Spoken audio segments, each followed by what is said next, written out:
Welcome back to Solynod Hex, everyone. Today we are holding Solynod Hex session 491. And today's session is sponsored by our generous donors and patrons. Thank you very much, donors and patrons, for your generous pledges and donations. We wouldn't have dynamic lighting and some key token and map packs without you. I recently purchased a couple more map packs for the final dungeon of our next story arc. If the players so choose to get sucked into that. Players at this time, if you haven't already done so, go ahead and add 491 points to your player character as a reward for showing up on time.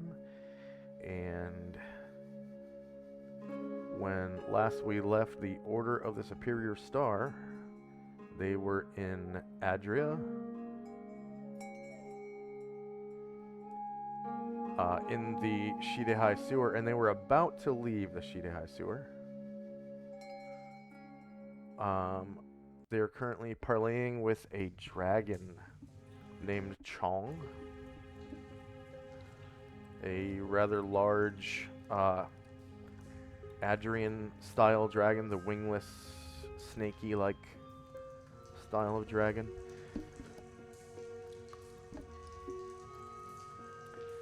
And they were leading him to a treasure trove to exchange with him gold for gems. And these monsters appeared. Let's see, what is that? Shift Z? So some glowing orb-like monsters. And we were in initiative phase because the orb-like monsters had grown aggressive and began to approach Ashriel aggressively, like shaking around, buzzing, and showing weird, aggressive behavior. Yeah, so we're now in initiative phase.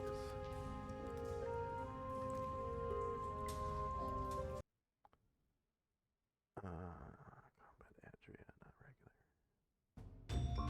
There we go.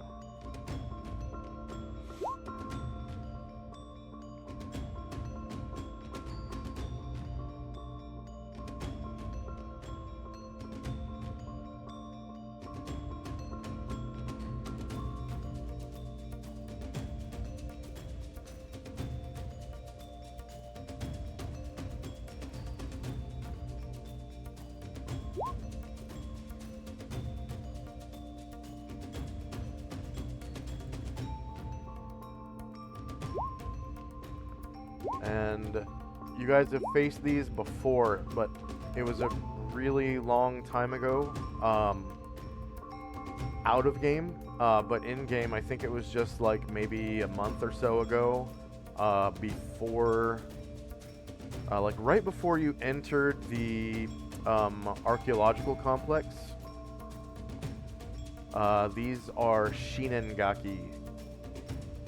So there are different types of Gaki, which are like basically like evil spirits, I think, is kind of what the gist of it is. And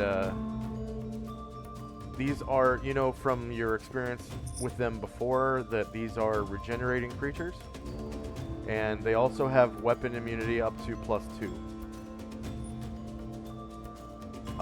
So Ashriel's, unless the, so Ashriel's Flame Tongue, if the regeneration side of things brings it up to +2 or higher, which I think it does. It does. Yeah, I think so. Okay. And then they also don't take any damage from fire. So the extra damage from fire from the Flame Tongue is blocked, but the magical damage they'll take. So that kind of complicated things last time you guys encountered these creatures.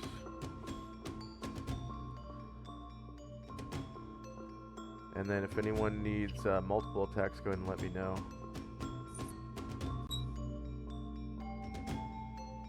I think Ashriel does.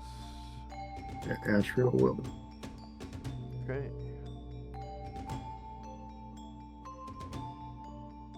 Yeah, Moen might. Yeah. If he can reach him.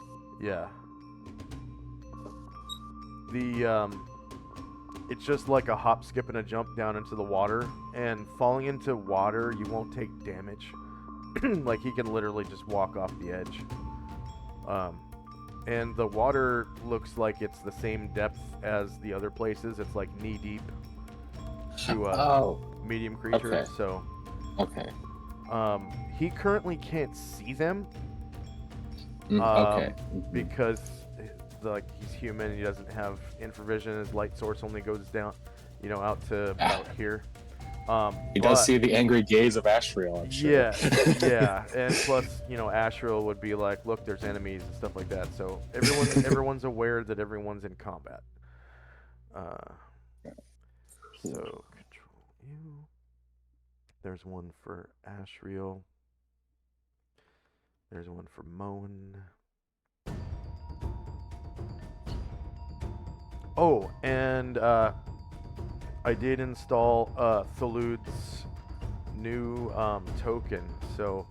Oh yeah, that looked good on the map layer. Yeah, I you saw go that. ahead. Or on the opening event. Go ahead and drop the new one.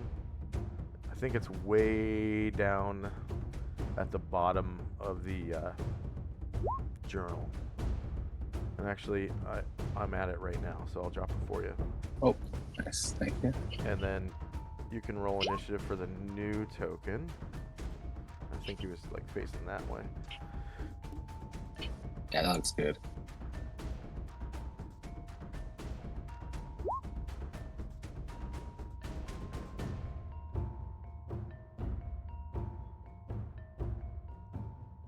And Go ahead. Second attack for Ryer, please. Oh yeah, that's right. Because he is now part fighter.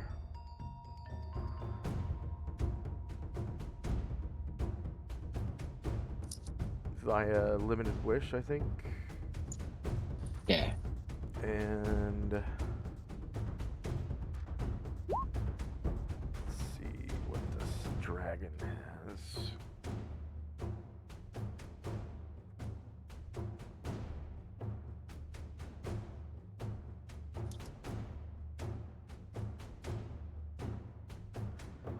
I think he's gonna try dispelling evil, and Ooh. his casting level is really high. So because he's a big ass dragon, so he is going to roll initiative for innate spell ability. And he goes on 7.2. Is anyone still rolling? Alright, here we go. Alright, so I'm just going to read off the spells and time real quick. Time now is actually 8 a.m. November the 27th, 11 AE5. Ashriel has an innate protection from evil on Tenzi, 13 rounds left.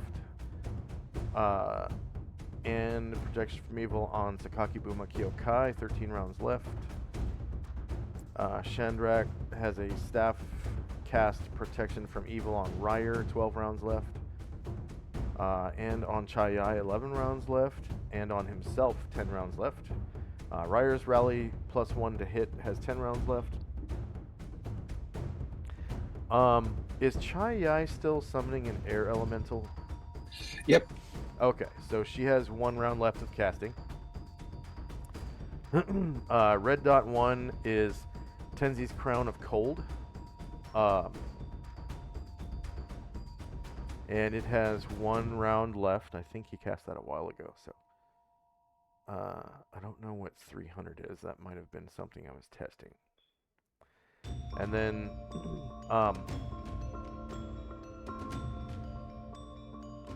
the Asriel's innate protection from evil on Musashi is expired.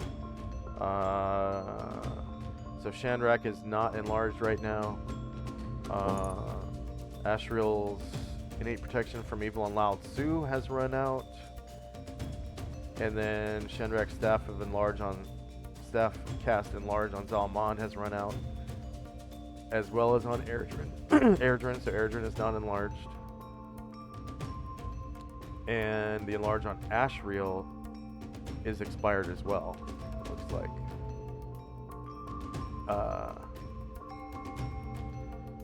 And then first up is Ryer with a 5. And it looks like that's kind of running into some other spells too. So I'll read those off as soon as we get to them. So Ryer will come on up and then try to tumble down into the water. And it doesn't take a tumble. You can just. Bloop. Oh, nice. So I'll move you into the water. Thank you. And where did the monsters go? When you dropped the loot, they disappeared for me. I can't see the monsters. Oh, did I not give Salute vision? I will give him vision. Okay. 1 second. On night vision, 60 feet.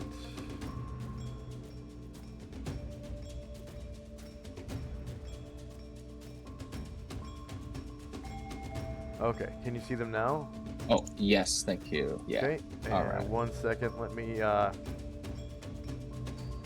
save the new token settings.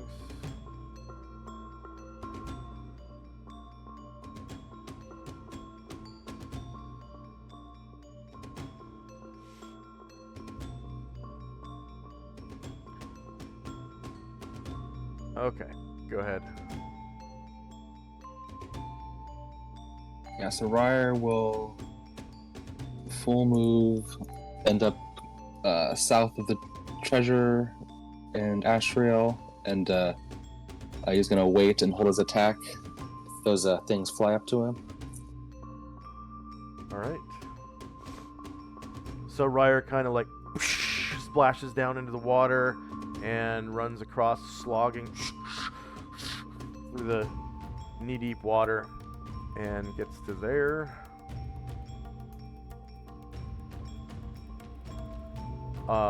And falling into the knee-deep water doesn't cause any falling damage. Even though it is a 10-foot drop, you're jumping into water, so it breaks your fall. And then you're able to move again after you land.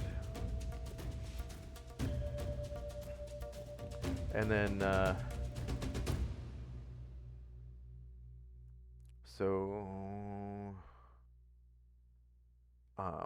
what did you say after he ran? Oh, he's holding his attack if Okay. the monsters fly up to him. Yeah. And then, so Musashi is not enlarged, neither is Tenzi or Moen. All those spells have expired. And I forgot these guys in the dark over here.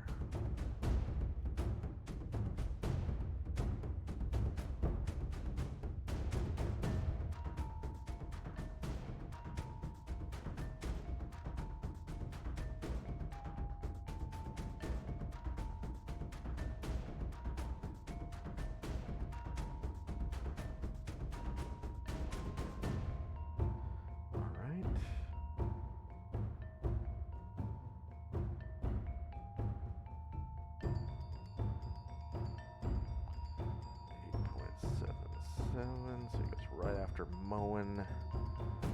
Alright, so next up is Lao Tzu, who has to move carefully because he was left in the dark and doesn't Oh, have whoops. any sort of...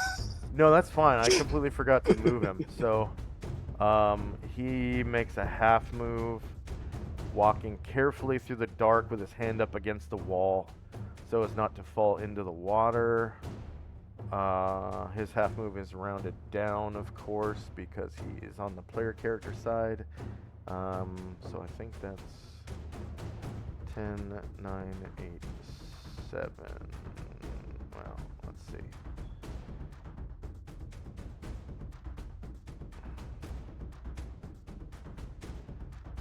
Five, 6, 7.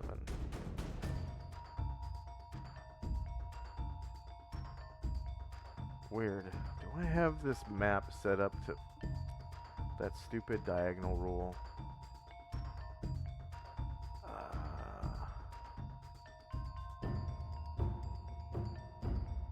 Measurement is Pathfinder 3.5e compatible.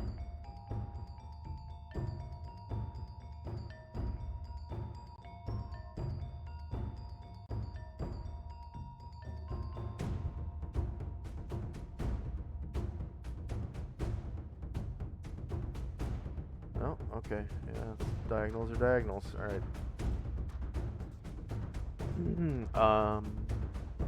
Next up is the dragon. So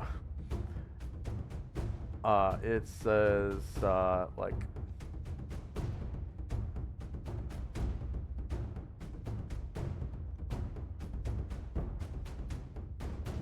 Evil Gaki, leave the lair of Chong.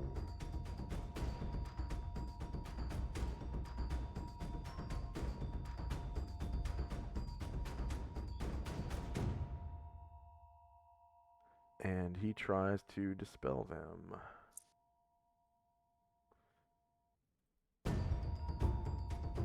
So let's see.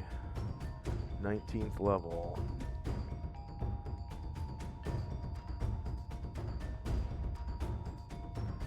Display the full text. Priest using this spell causes a summoned creature, of evil nature, an evil creature from another plane, or a creature summoned by an evil caster.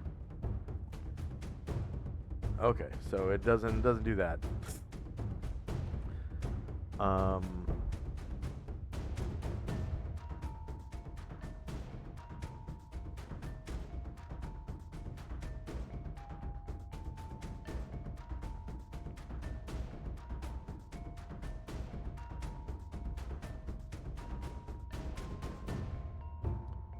Yeah, I guess he will become invisible.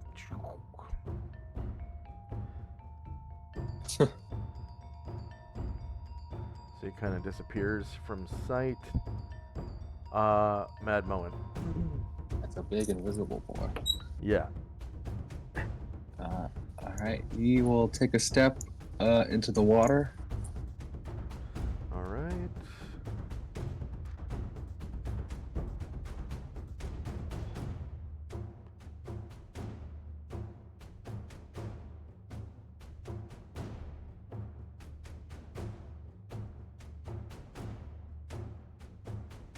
There you go. Yes, thank you.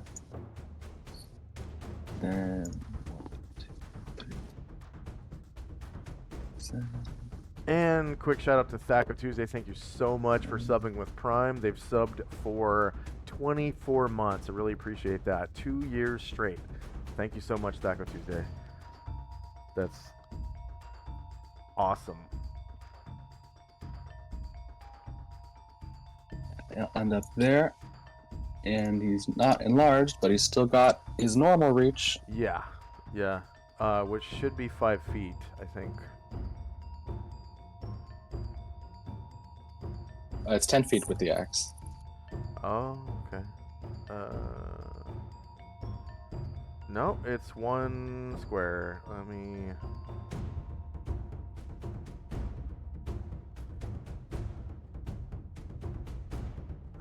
so rules, gear and equipment, weapon and armor data, show the players. We've got axe, great. 2 Two-handed axe. Yeah, it shows reach of 1 square. It's like maybe the 7th weapon down. 1, 2, 3, 4, 5, 6, 7. Yep, there it is. Oh, okay. Yeah. I guess I just used to enlarge with them so much. Yeah. So he's just gonna wait there and hold his Okay. attack.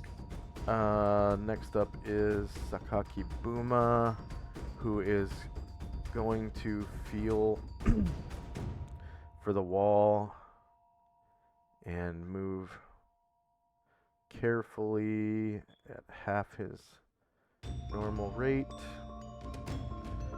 kind of fumbling around in the darkness. And next up is Musashi. Musashi will jog towards the summon of combat.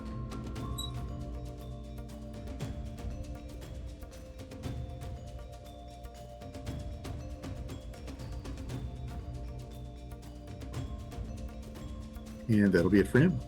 All right. Next up is Shandrak. All right. He'll also drop down into the water. All right. Just invisibility, or are you moving silently as well? I don't remember Yeah, if you moving were- silently. Okay. You were hidden before. So. Well, no, I don't. Well, no, I don't think I am hidden, but I am still Okay. moving silently while hidden, while invisible. Yeah. It doesn't actually matter if you are not hidden. So I just won't even roll. I'm assuming you're invisible though because you have your ring. Yes. Yeah. So. And then Shinengaki, I don't know.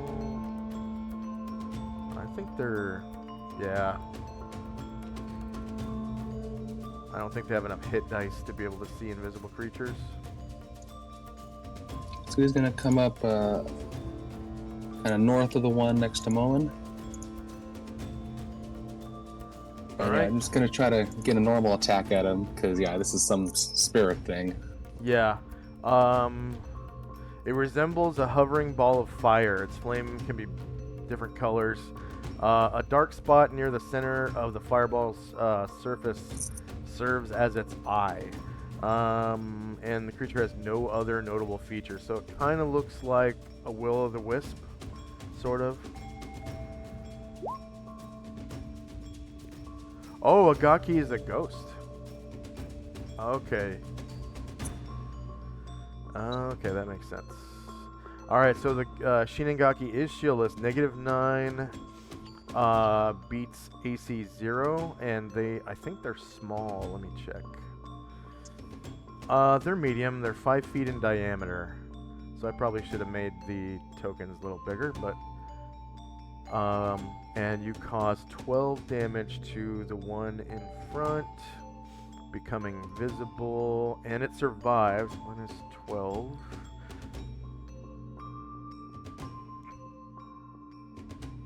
And next up is Ashriel. Ashriel will turn towards the evil, fly over there.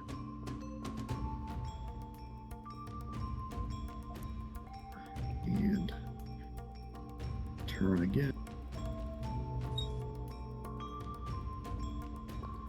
Okay, so, and try to Nodachi this middle one.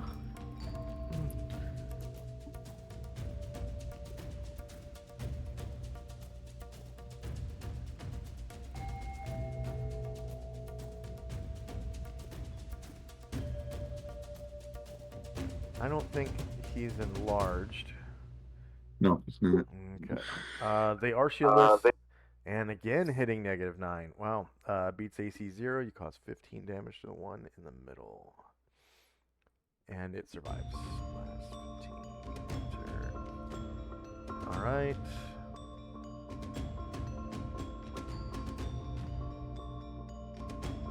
Next up is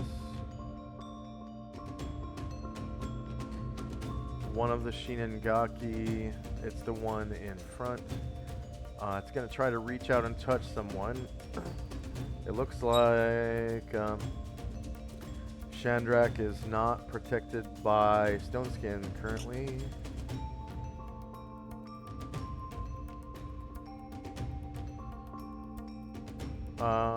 Or is it just that we haven't rolled his stone skins? 'Cause No, I there's think that was dispelled by the Balor a few sessions ago. Okay. So that Shinigaki is going to try to reach out with a fiery tendril and touch Chandrak. Let's see. So it's an attack and isn't inherently magical, so you can't like resist it. It's not a slotted spell or an innate spell. Shorter melee and same elevation. No miscellaneous modifiers that I know of right now. Does Chandrak have a shield? Nope. Okay. So he's shieldless on the shieldless line. 11 versus AC2 is a huge miss. Swing and a miss. With a natural 6 on the die. Terrible roll. St. Luther. Looks like they might have to roll 20s to hit Chandrak. Alright, Luther will go 2 steps forward, and then another step down into the water. Alright.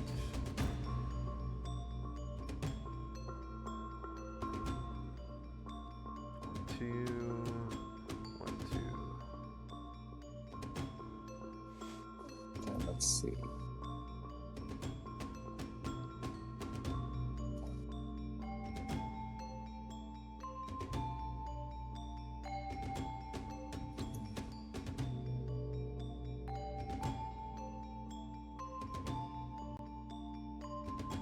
Yeah, he will kind of try to make his way around and hold his attack from there in case the spirit flies to him.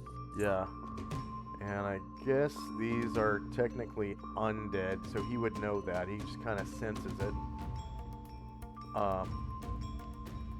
And if you rolled for movement, you are able to attempt to turn them if you like. No, he did roll for his mace, but if I can smell the undead on them, yeah, I think I'll I'll switch to turn at the end of the round. Oh, he rolled for his mace. Okay. Yeah, you sense their undeadness. It's just something that you know just by looking at things that they're undead. Because there's no like proficiency for sensing undead and stuff like that. So, Zalmond. Zalman's moving. He's jogging behind Musashi. That'll be it for him. Alright. One of the Shinigaki. That's the one that's next to Ashriel, so it attacks Ashriel and shatters one of his stone skin layers.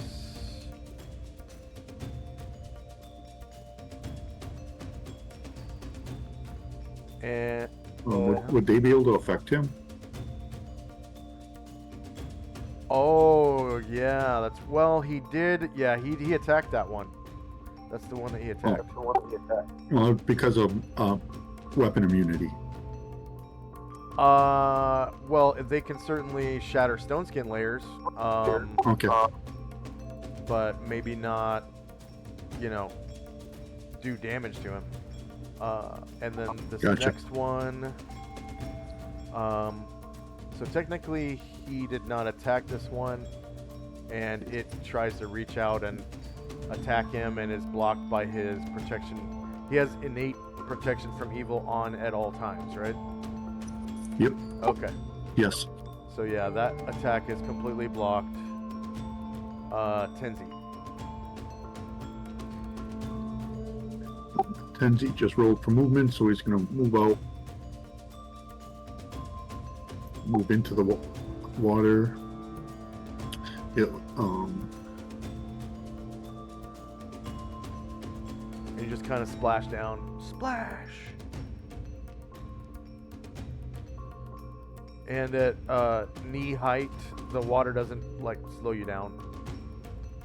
So He has free action, so yeah, that's Yeah. right. He can like walk across the surface of the water. right, that'll be it for him. Next up is Solynod with our new Ginny token. Yeah, looks good. Yeah, so Solynod will come up, and seeing Shandrak gets struck, he'll fly up above Shandrak and try to attack that Shinengaki next to him. All right. Whoops, meant to be attack, not appearing. Oh yeah, that's right.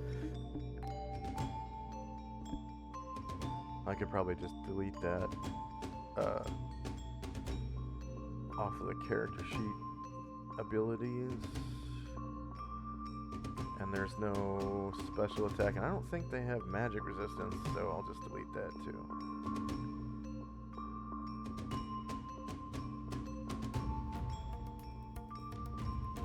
Yeah, they don't have a special attack. Just their summoning ability to summon that like tornado thing. All right. Let's see. So Solynod has 7 plus 3 hit dice, which is 8 technically hit dice, and let's see, combat weapon immunity. Nice. 6 plus 2 or more is a plus 2 weapon. 8 plus 3 or more is a plus 3 weapon. He is able to act as a plus 2 weapon because he's not a player character race. He's a monster. So he is able to break through their weapon immunity.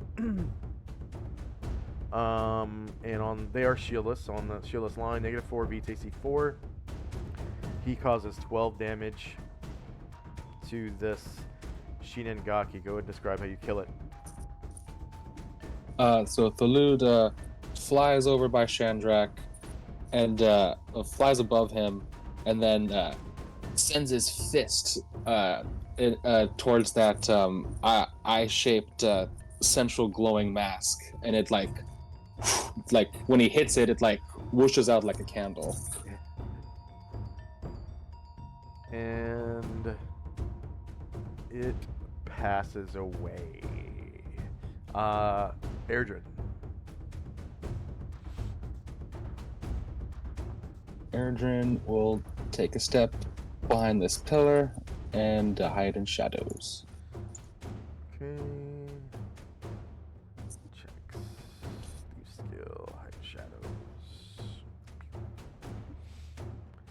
Alright. Asriel's multiple attack.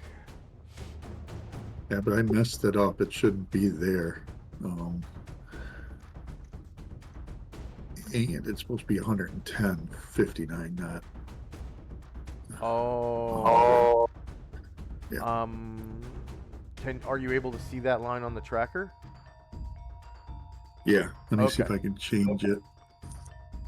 110.59. Yep, there it goes. Okay, and I'll just Sorry about slide it that. down. So looks like right after Moen, maybe. Yeah.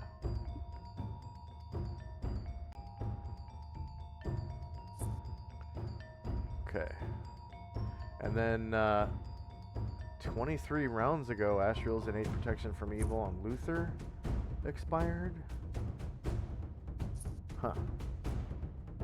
I'm just gonna, well, I don't know if you intend to redo that one, so I guess next up is Ryer with his multiple attack. Oh, he ran out of movement, didn't he? He did, Okay. yeah. But Moen didn't. Well, yeah, he's out of movement too. He is right? also out of movement. Mhm. Okay. So Asriel's multiple attack now. And And then this is not Sure. 0 round for Chai's casting, right? No, I think there's one more. One more, okay.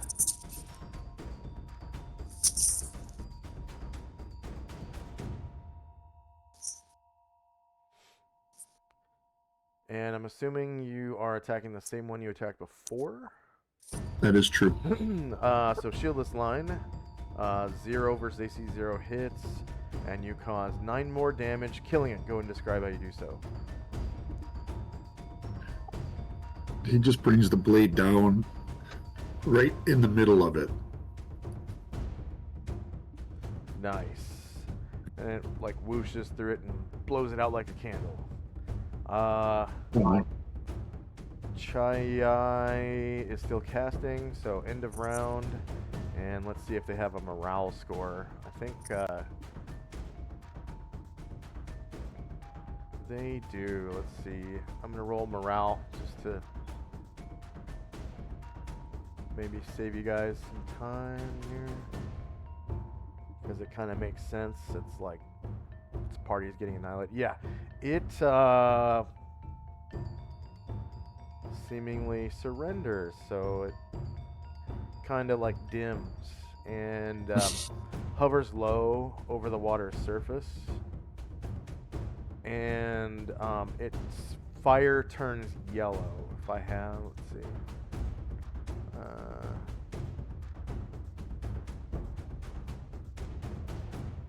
Maybe I have some yellow fire. Oh, I do, kind of. Wow, it disappeared. Oh, okay, I moved it over accidentally. So yeah, it kind of dims a little bit and turns yellow out of fear and starts hovering low over the surface of the water and kind of backs away a little bit from Ashriel. But Ashriel's burning rage for evil creatures presses him onward. His hatred showing almost viscerally as his muscles flex and he prepares to strike again with his Nodachi. But everyone else, it's your choice. And,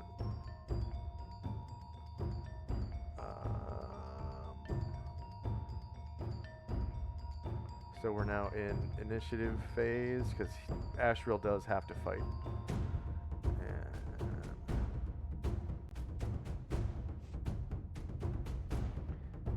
He senses that insipid evil coming from this shitty little ghost.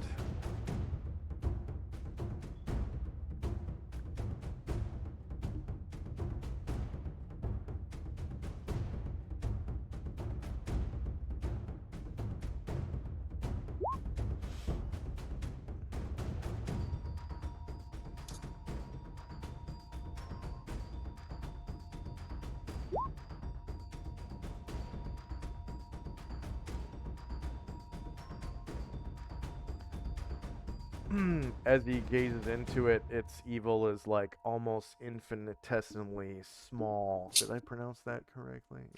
Yeah. Yeah. It just like, I don't know, maybe it committed a murder or something before it died. Still evil though.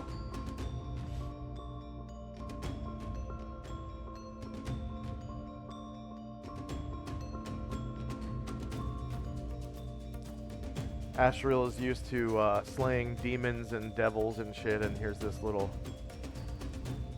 ghost wisp thing. This guy that died as a bandit, probably. Yeah. It's like that knight from the Witcher show. He kills like that goblin thing that's just hungry, and he's like hacking it to death, like over and over and over again, even after it's dead. And then it like splashes blood all over his face, and he just stops and holds his arms out, and he's like, "For kingdom and glory!" That's how vigorously Ashriel seeks to kill even the most simple evil things.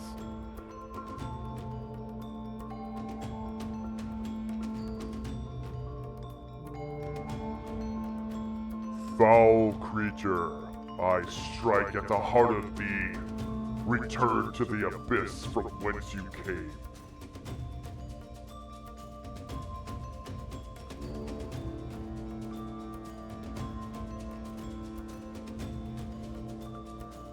Okay, is anyone still rolling? I'm good. Alright, I think I'm gonna roll for melee for the dragon.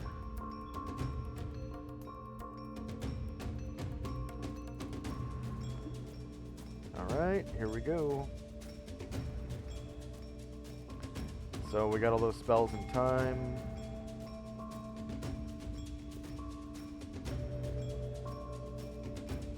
And first up is Musashi. Musashi's moving. Might be able to make it if you rolled for a charge. I can't see where he is. Oh, okay, he's way. Oh, he might want to.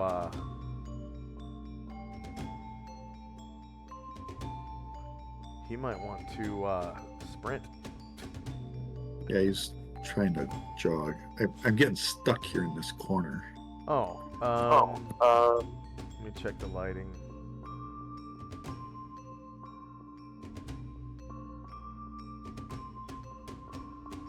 Oh, I see. Yeah, okay. I can move your token out for you, and I'll fix that. Thank you. So here's 6 more squares of movement.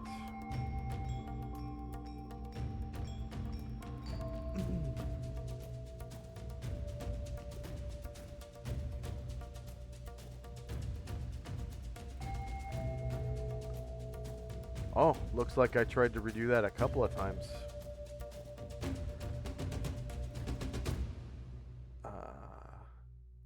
And he just jogs up to here and sees that things seem to be pretty well in hand. So that'll be it for him. Okay.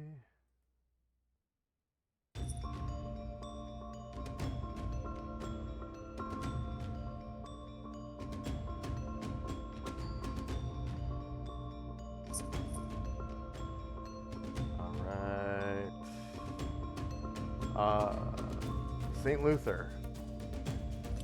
St. Luther. He was supposed to turn last round, wasn't he? Yeah, that's all right. He rolled good, so he's gonna turn this round and try to annihilate this creature. All right.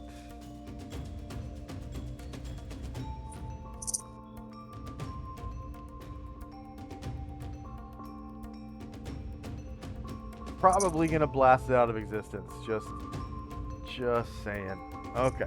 Yeah, D20 roll is a 20. So it technically is a level. What did I say it was? Hit dice. Okay, so it is level 4. So yeah, level 3 to 4 you just straight up destroy. So yeah, it just kind of explodes. Pow! Yeah, the sprite it shakes almost in fear, and then it keeps intensifying, and then it just poof.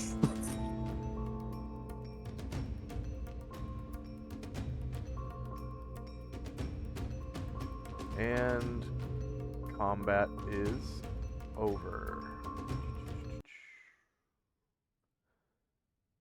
Apparently.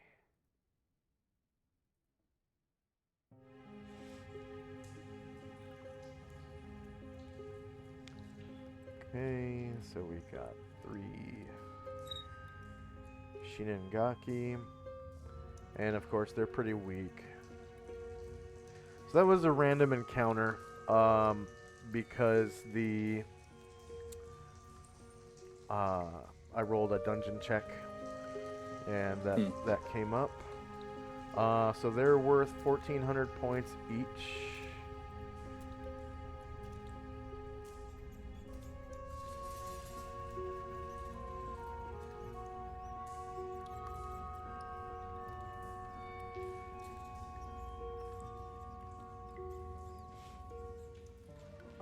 So we have, let's see.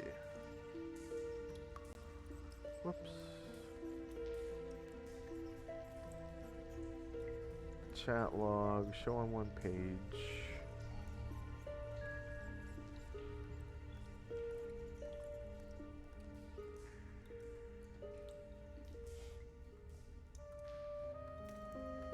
And then we've got group XP, 3.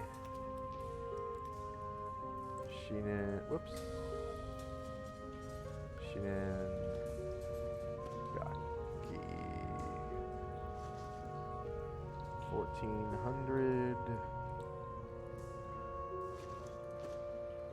And then find group experience. Let's see. So last session, you guys had 2 PCs, 7 NPCs, and 4 warriors. So number of player characters is going to be 2. NPCs is 7. And that hasn't changed, has it? No. I don't think anyone's down or anything. Number of creatures defeated was all 3. And they only have 4 hit dice.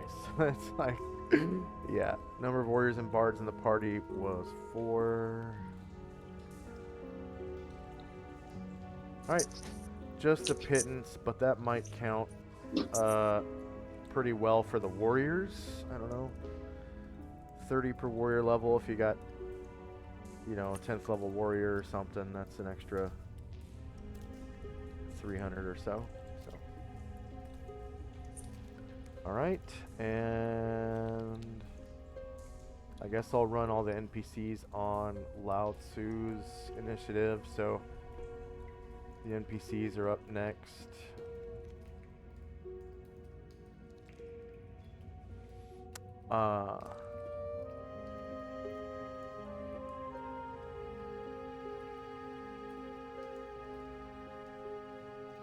So he takes a half move, kind of moving out of the darkness.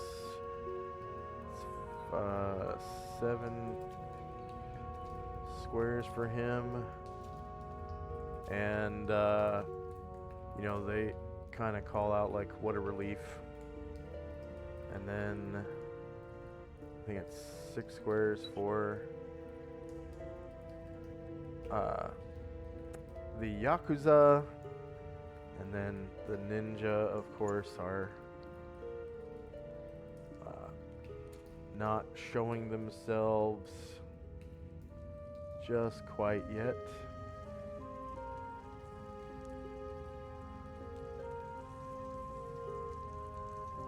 Okay.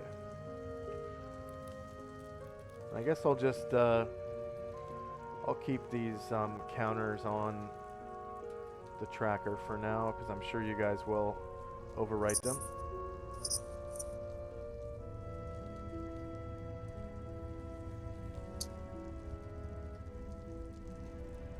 And first up is Shandrak and Company.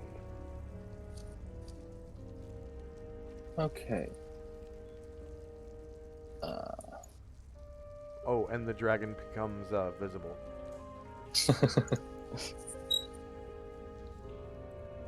Alright, there you are. Alright, so Airdrin will also drop down into the water.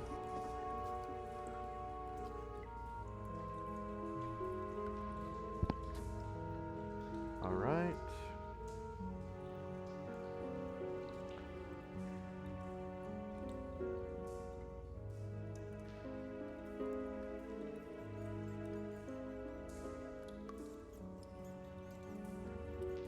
And then Shandrak is going to cast a detect magic from his staff. Ah, okay. So Shandrak staff detect magic at 9th level, so that's 18 rounds. Yeah. And that will go +1 per round. And then Chandrak says, Thalud, you can come with me, but everyone else, help the dragon count the money. I'm gonna try to check out some of those items we left in that room down here. You can join me if you want, Tenzi or anybody.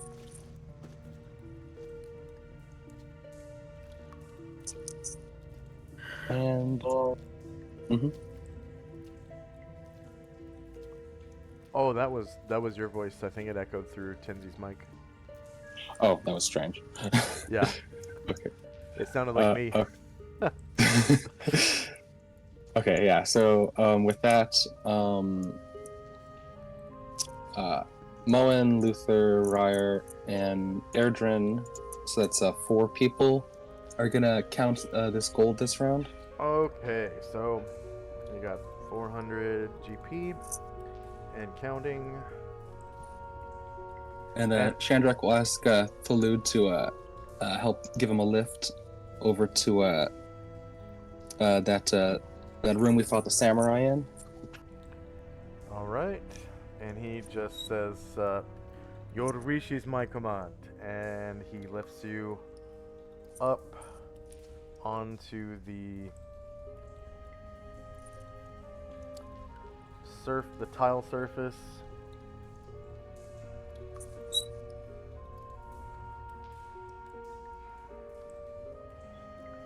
Your wish is my command. And of course, you're able to make it in there and inspect the equipment of those samurai. Yeah, so for the first round, I'll ask Thalud to move the equipment of the first samurai and put so samurai 1, yeah, let's just start with his main weapon, his katana, and dropping it over to the left near Chandrak. Okay, so that's this guy right here. Sure. Yeah, sure. Okay. So I'll just move his whole dead body. Just to represent all the gear. Whoops. Yeah, but I'm asking Thulu to, kind of separate his gear out. Yeah, I understand. Yep. Okay. Let's see, to front. There we go. It's just easier for me to track by dead body because I have all their, equipment on their token. And then, which piece of equipment did you want to inspect? The katana? Yeah, let's start with the katana. Okay. So his katana. Whoops.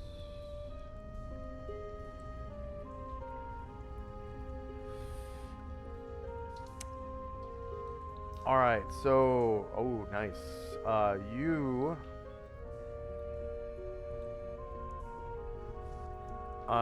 You detect strong enchantment magic coming from his katana.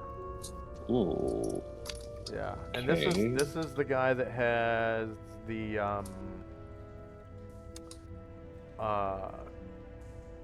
what is the Japanese polearm lance called? Oh, a naginata. Naginata. This is the guy that has the naginata. There was one guy that had naginata, and yeah, this guy's katana. You sense strong enchantment magic coming from it. Okay. Yeah, Tenzo, you just hear calling out from the room. Good stuff so far. Yeah. I can't remember. Well, Musashi might already have a strong sword. I can't remember what his plus is, but yeah, this one is strong. And then next up is Tenzi and Company. Tenzi and Ashrael go towards the gold. Ashrael will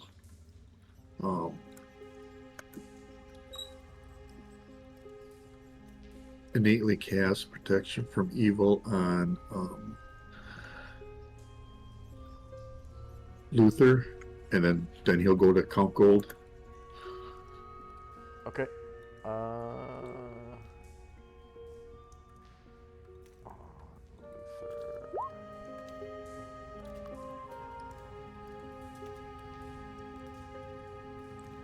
And that was like 24 rounds. 24 rounds. Negative 24. Enter.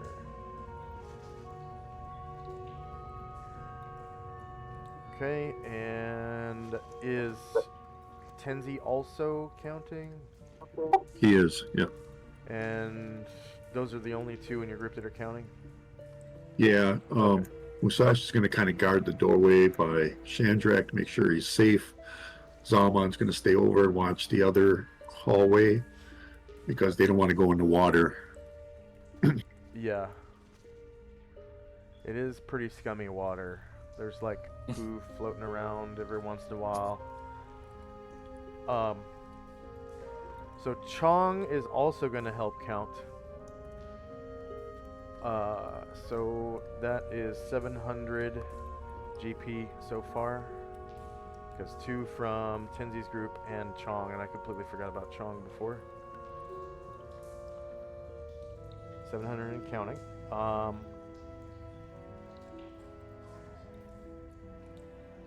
And I'm gonna slide.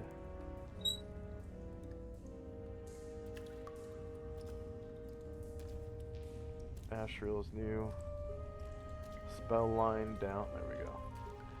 Okay.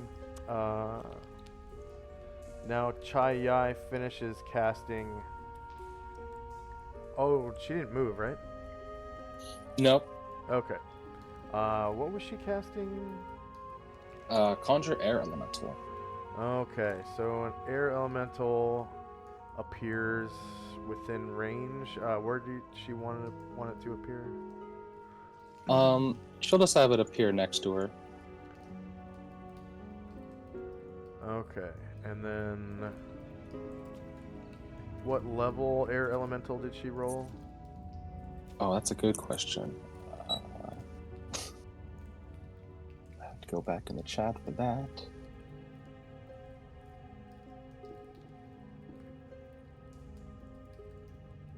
A 12 hit die elemental.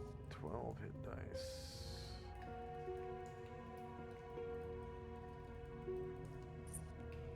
Nice.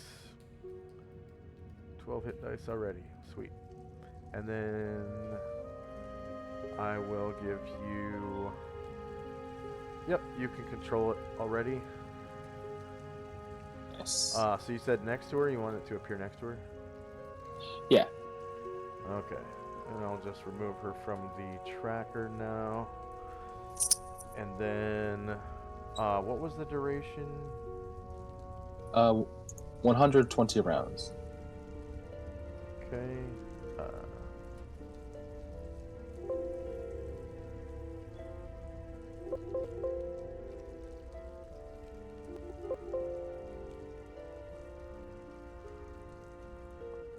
And did I remove that line from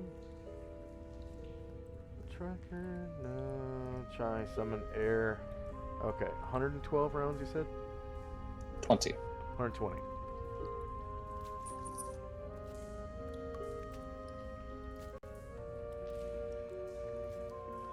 And that'll be the end of the round. I'm going to sort the tracker because there's a new spell duration. And we got spells and time.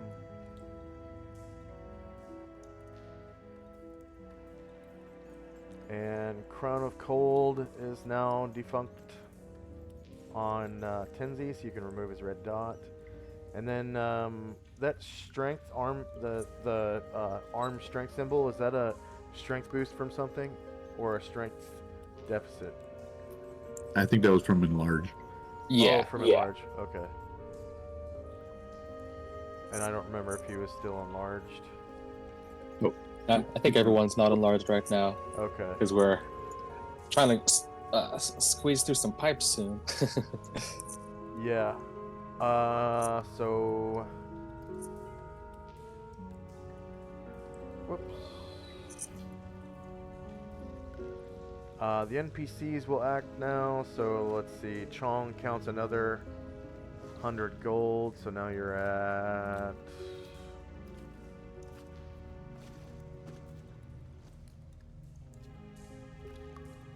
$800 GP.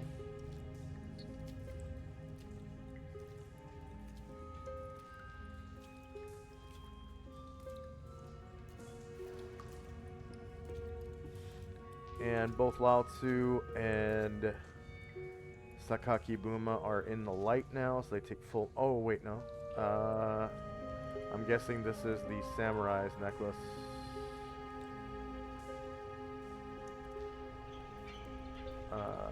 Yeah, so they're still in darkness. So he takes a half move. 7 squares.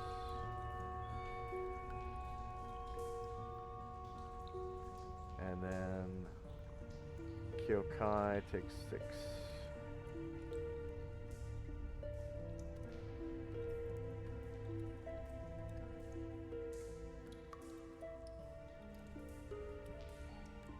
And I guess the ninja will stay put for now.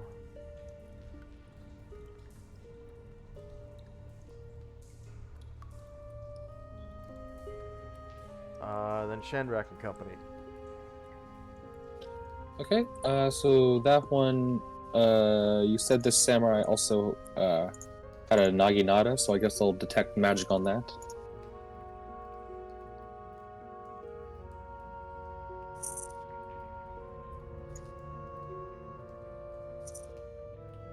Alright, so you sense dim magic coming from the Naginata.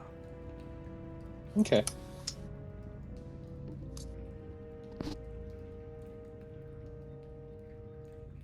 And with that, Chai will ask the elemental to fly her down towards the treasure, but to keep her off of the water, so she doesn't have to touch the water. Yeah. Alright. So I guess I will put Chai over the air elemental. Oh yeah, for that's now. fine. And then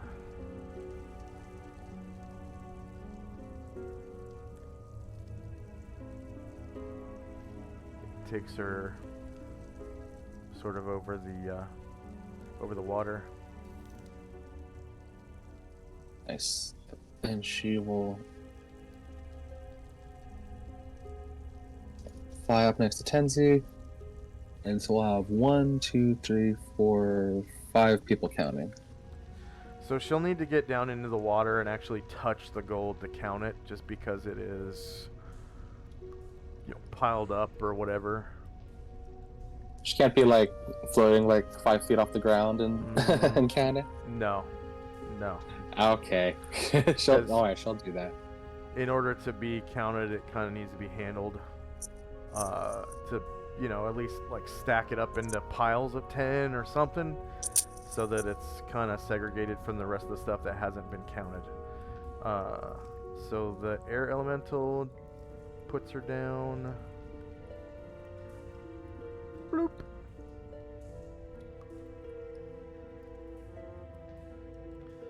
And she kind of splashes down in the water, and it's all gross, but, she's a druid, so... Yeah, right. She's used to natural things that are gross. Yep. She's used to bathing in poop. No. All the circle of life. Anything else for Shandrak and Company? So that'll be 1, 2, 3, 4, 5 counters.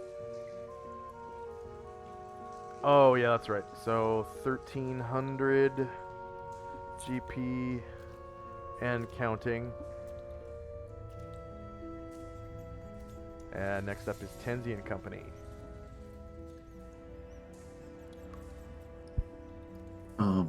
Tenzi and Ashriel are going to both count All right, so that's 1500 GP and counting. Yep. And Musashi and Zalman are guarding, so that'll be it for us. All right. End of round.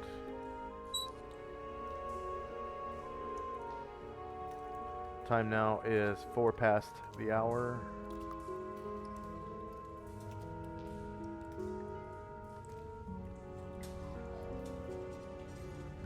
And first up is the NPCs. The dragon will, the dragon will help count. So 1600 GP and counting. Lao Tzu takes a half move in the darkness.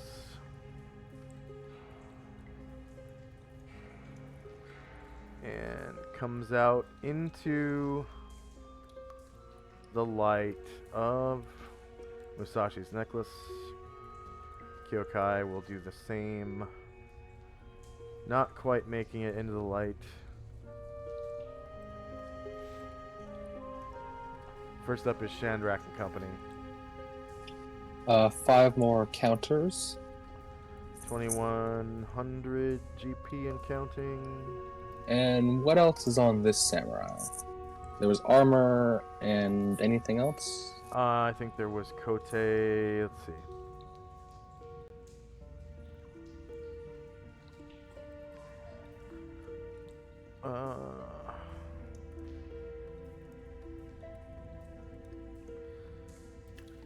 Yeah, so high quality armor, Oyori, and then high quality Kote, katana, and that polearm, the Naginata. Okay. I'll do the Kote. I'll detect that. Okay. So you detect dim magic coming from the Kote set. Okay. And that's all for this round. All right.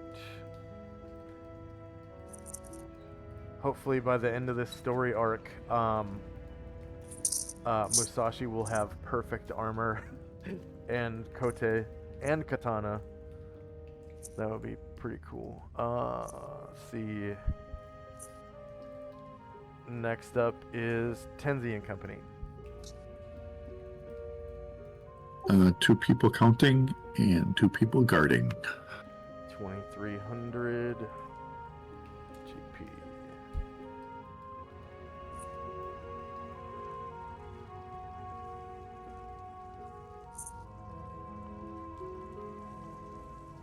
Okay, end of round. First up is the NPCs.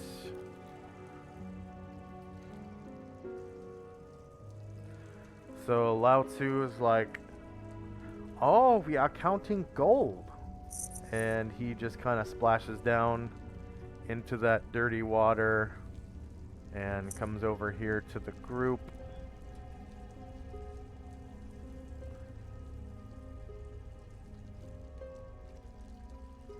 And gets right into that gold and helps count alongside Chong. Sakaki Buma takes a half move through the darkness and emerges into the light. So now we have counted 2500 GP and counting. Next up is Chandrak and Company. 5 more counters. Alright, now we're at 3000 GP and And counting. I'll detect the samurai's Oyori. Oyori comes out to dim enchantment magic as well. Okay. And that's all for me. Alright.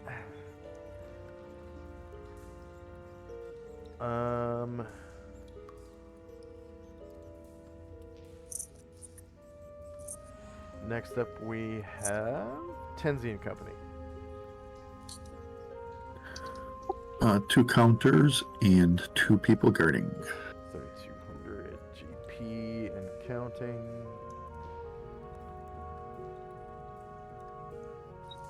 And that's the end of the round.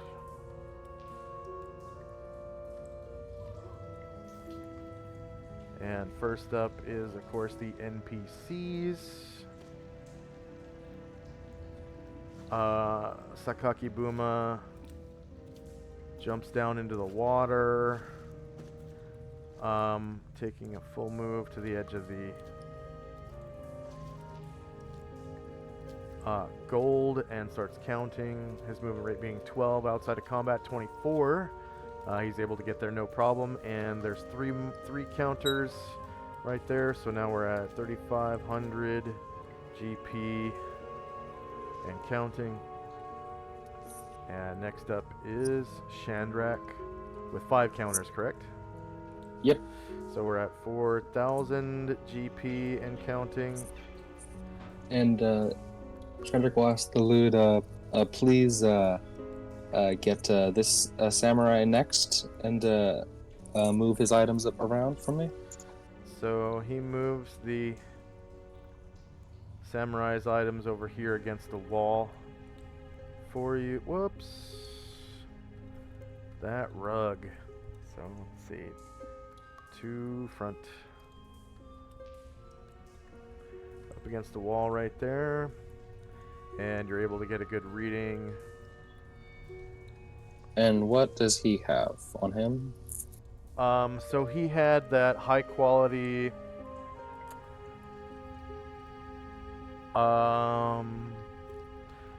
okay, so there were 2 high quality katana on this guy.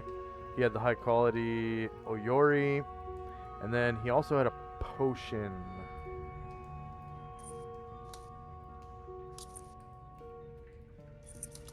In his, tucked under his armor, in his belt.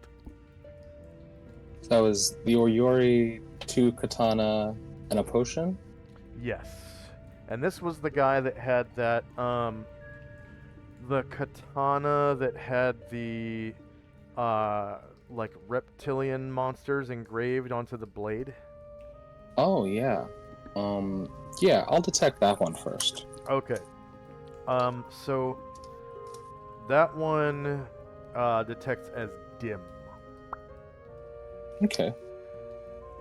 but you can tell that it's like different than the others because it has the reptiles engraved on the Yeah. blade. So Interesting. Okay. Yeah, that's all for that round? it's like reptilian gargantua, dragons, yonti, stuff like that. Kind of like in this little hieroglyphic style scene. Oh, I forgot to give you experience for the detect magic. So that is oh, that's from the staff, not from. oh, that's from the slot. staff. Okay. That's why I didn't give you XP. Anything else for Chandrak and Company? I already counted your gold for you. Yeah, that's all for me. Okay. And then next up is Tenzi. I'm assuming same thing, 2 counters and 2 guards. Yes, thank you. 4,200 GP. And end of round. And then, so same thing from the NPCs. And then I'm guessing same thing from Chandrak. Yeah. Okay, so that's a total of 800 more. So we're at 5,000 GP and counting. And then what's the next item you want to detect? The second katana. Okay. I think I'm just going to put this guy on the token layer for now. I don't want to keep switching to the map layer. It's kind of annoying.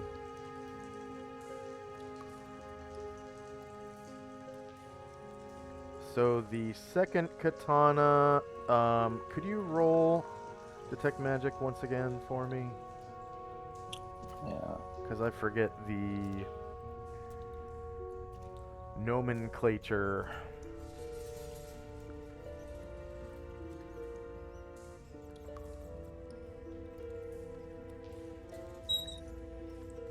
Moderate. Yeah, moderate enchantment magic coming from the other katana. Ooh, Yeah. nice. Nice. And Alright, that's all from me.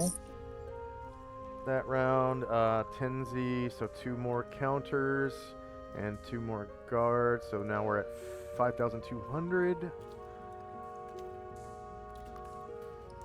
GP and counting. And all the NPCs are counting. And the 5 counters from Shandrak make 800. Oh, when I put this guy on the token layer, it brought up his turn order again. I'm gonna put him back on the map layer. Alright, so that is 6,000 GP and counting. And then, which item do you want to take a look at next? Looks like the last one on this guy's is armor, so I'll check that out. Alright. So that one is also dim enchantment magic. Okay. Cool. And yeah, with that, Shadrach will ask Thalud to get the third guy ready. Okay. There was also a potion on that guy. Okay, yeah. Mm-hmm. I don't know if you wanted to do that one next round. And then we've got Tenzi with 2 more counters and 2 guards, so 6,200 GP and guarding. And we got the next round. So the NPCs and Shandrak's group makes 800 more GP, so now we're at 7,000. And then did you want to take a look at that potion? Yeah, I forgot. Yeah, I could detect that. That's a good. I'll detect the potion. Okay.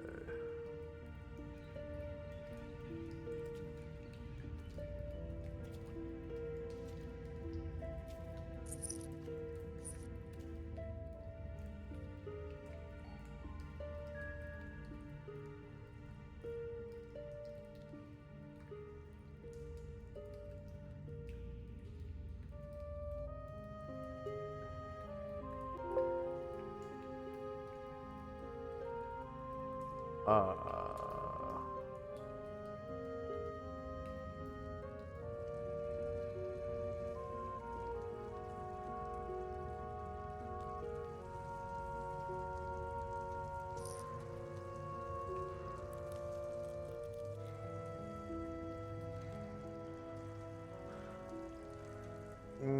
weird. Why?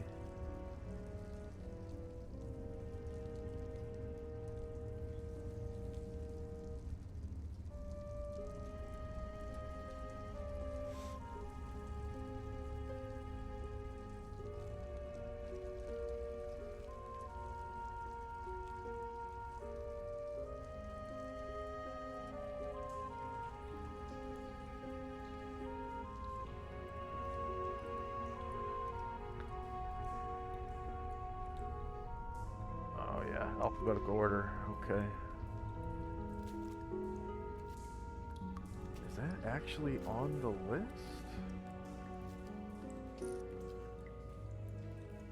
One second.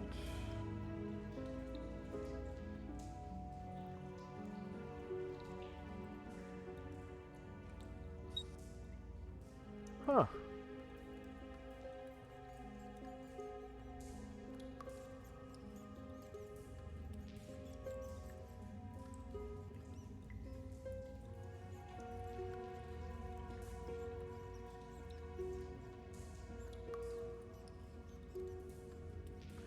Ah, okay, so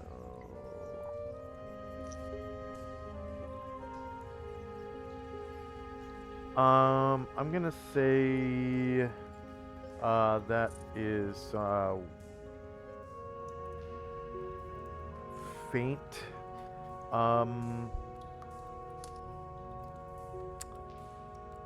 faint alteration magic emanating from that potion. So it's not dim. Okay. Interesting. Yeah. So it's 1, 2, 3, 4, Interesting. 5.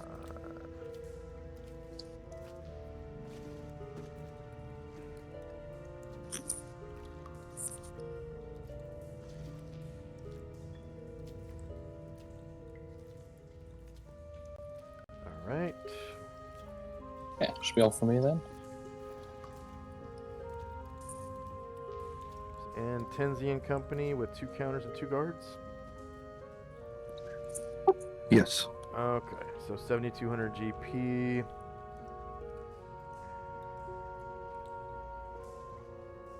And end of round, the NPCs and 5 of Chandrak's NPCs,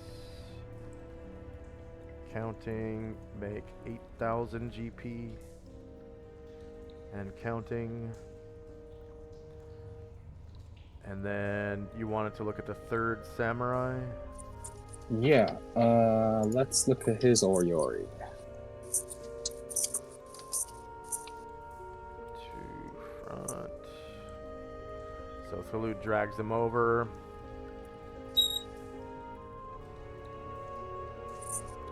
And separates out his stuff. So this guy had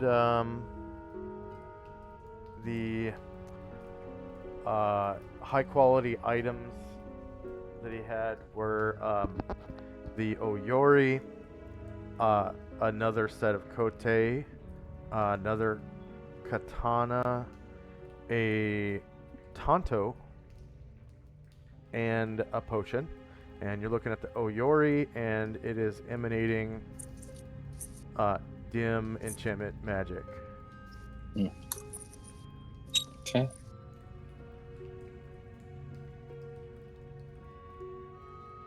All right. Yeah. Anything else? Nope, that's all. All right. So Tenzi's group, 2 counters and 2 guards, 8,200 GP and counting. And that's the end of the round. And back to Chandrak, we've got all the NPCs counting. Is another 800, so now we're at 9,000 GP and counting. And then which item did you want to detect magic? How about that Kote? The Kote. So that one is going to be faint enchantment magic. Okay, okay. And Tenzi, 2 more counters and 2 guards, 9,200 GP and counting. And you know what would be a nice feature on the turn order counter is to skip forward exactly a certain amount of rounds. That would be cool. Without having to click the button. So end of round, and all the 8 NPCs counting. They count out 800 more gold. Ryer's rally is now expired, so now we're at 10,000 even GP.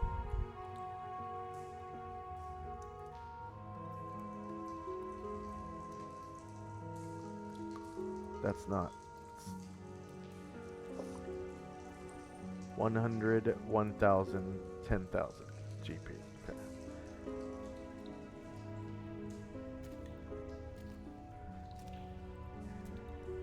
Ten to the 3rd power.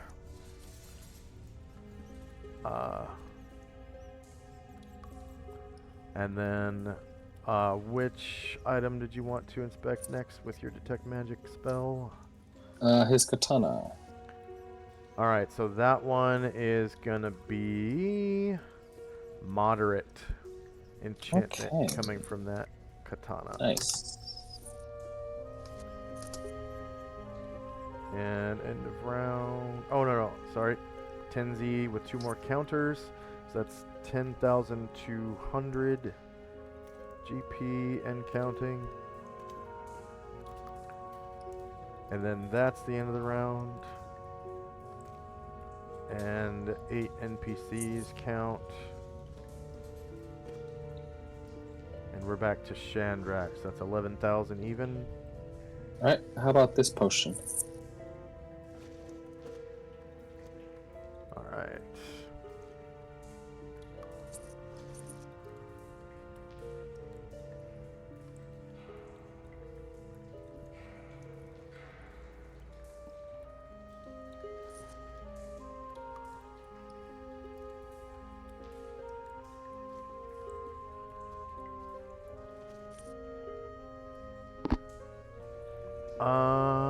This one, yeah, I think this one will be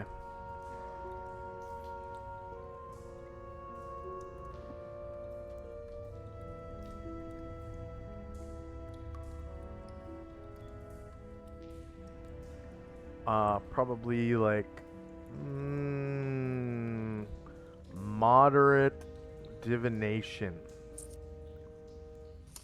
Hmm. Yeah. Interesting. Alright, cool. Nice. One more. Okay. And then with Tenzi's group, we got 11,200 counted in GP.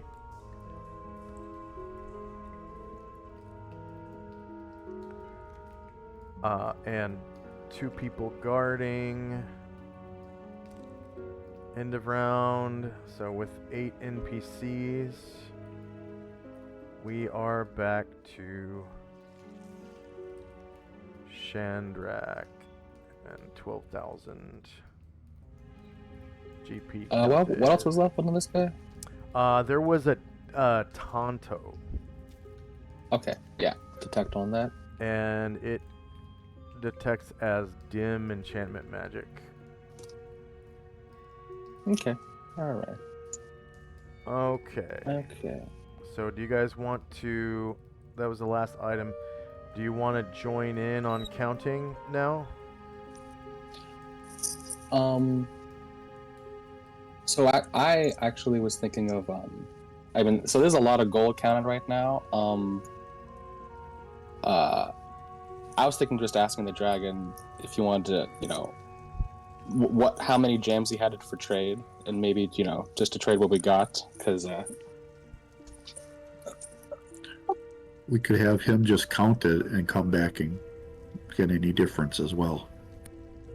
yeah, that's true. We could just trust him. Yeah. Yeah. Okay. Yeah, I think that sounds good. And yeah, before we head out, Shadrach would be like, hey, Musashi, I found a lot of interesting things, a lot of good stuff that you might like. How magical is some of your stuff? I found this one katana that's strongly enchanted. Do you have a katana that's as good as that, or better? Yes. What about your kote? I found one that was dimly enchanted or faintly enchanted. I believe mine are dimly enchanted. Oh, well, in that case, here, you should have this. This will protect you better. And Shandrak hands him the kote +2. Right, and then he will hand him back the ones he's currently wearing.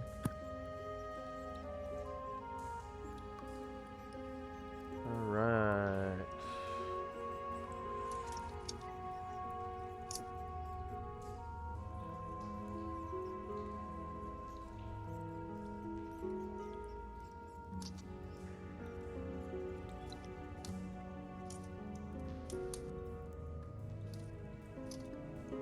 That was from, yeah, the last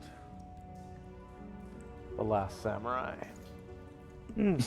So yeah, it's true. They are faintly enchantment magicked. So you can put Cote +2 and then increase your armor class accordingly.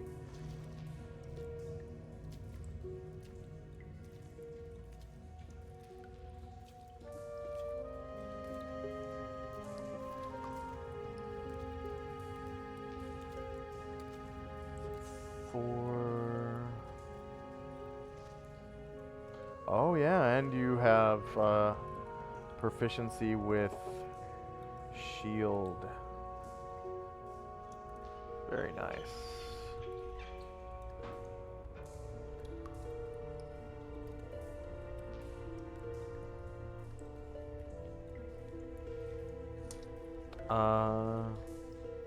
Yeah, shield proficiency, Cote.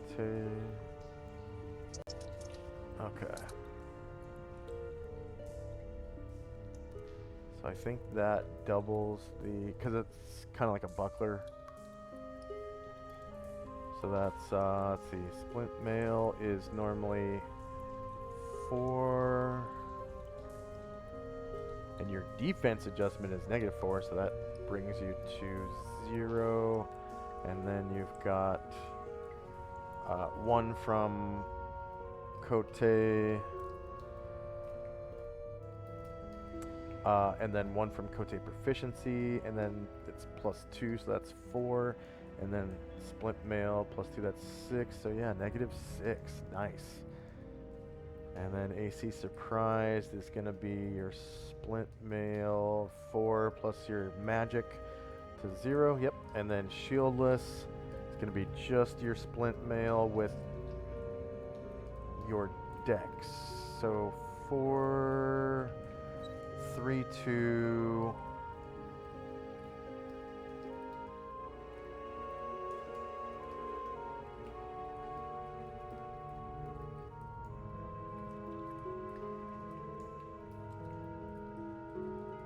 And then 1, 0, -1, -2.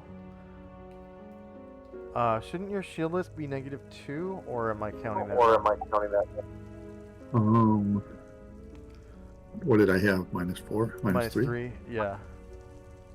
So it should be your armor plus your dex, right? Yep. So that's 0, right? Because splint mail's 4. And then with your enchantment of +2, that brings it to -2. I'm trying to think. Okay. If you have, and that's Yeah, you might because of Cat's Grace, you have that giant dex bonus. Yep. All right. I changed it to -2. Okay. And then, so you're gonna leave Chong to finish counting, and then just kind of separate out however many gems that's worth. Yeah. Astral might ask about the katana. Ooh. Oh, yeah? Yeah, it's better than the Nodachi he has. Really? Nadachi's pretty good. From plus, the magical part of it.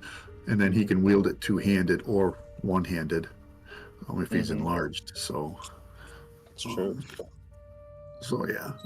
Or I could just wield that, and he does have like a buckler or something, so I could increase my armor class too. Unless I'm enlarged, then I just go 2-weapon. Yeah. Yeah. If Astral, when we're looking at stuff, if he likes the katana, go right ahead, Astral. Sounds good. Yeah, Astral's proficient in all weapons, so.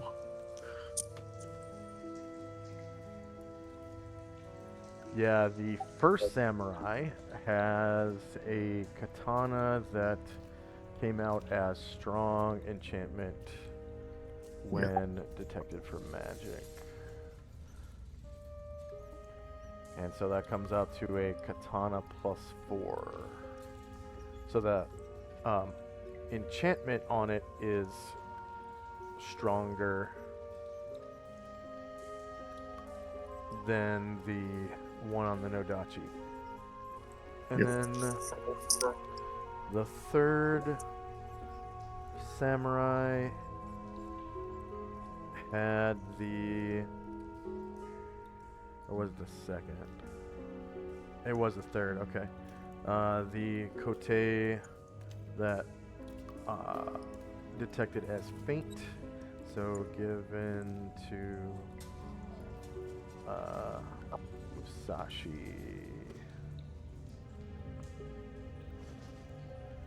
Alright.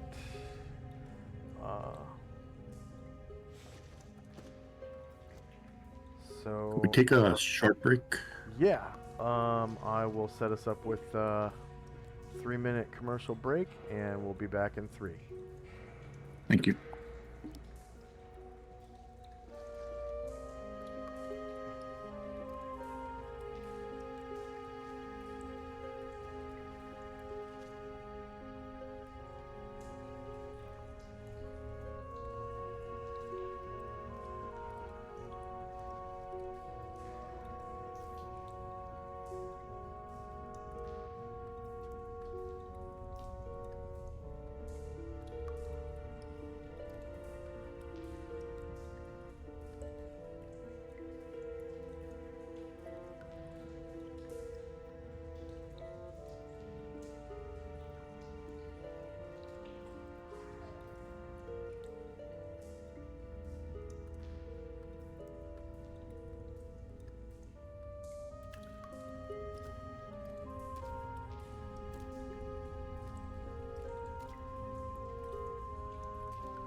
And we are back. All right. So first up is gonna be, let's see, I think Shandrak just detected magic on the dagger, yeah? So it would be Tenzi and Company. So we will, I guess Tenzi will count. Asheville's going to fly over to check out this katana. And, Yeah, Shandrak will explain all about the cool stuff I just found. It's like, oh yeah, that's a good katana. Strong enchantment magic on that.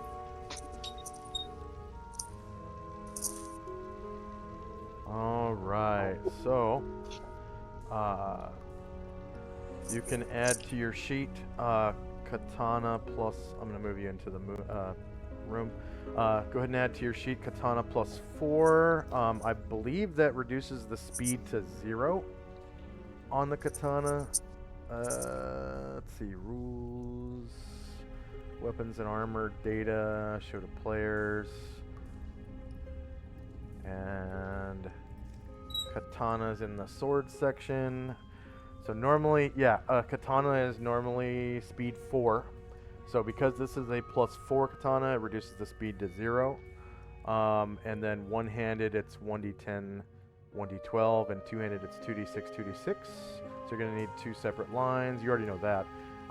And it weighs 6 pounds, and it's medium, and it does slashing damage and piercing damage.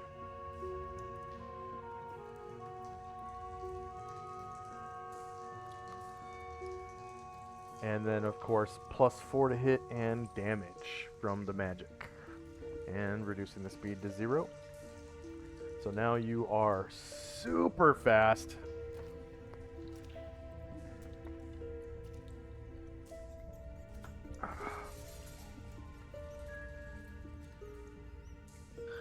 that's the best thing is katana was, or the Nodachi was so slow.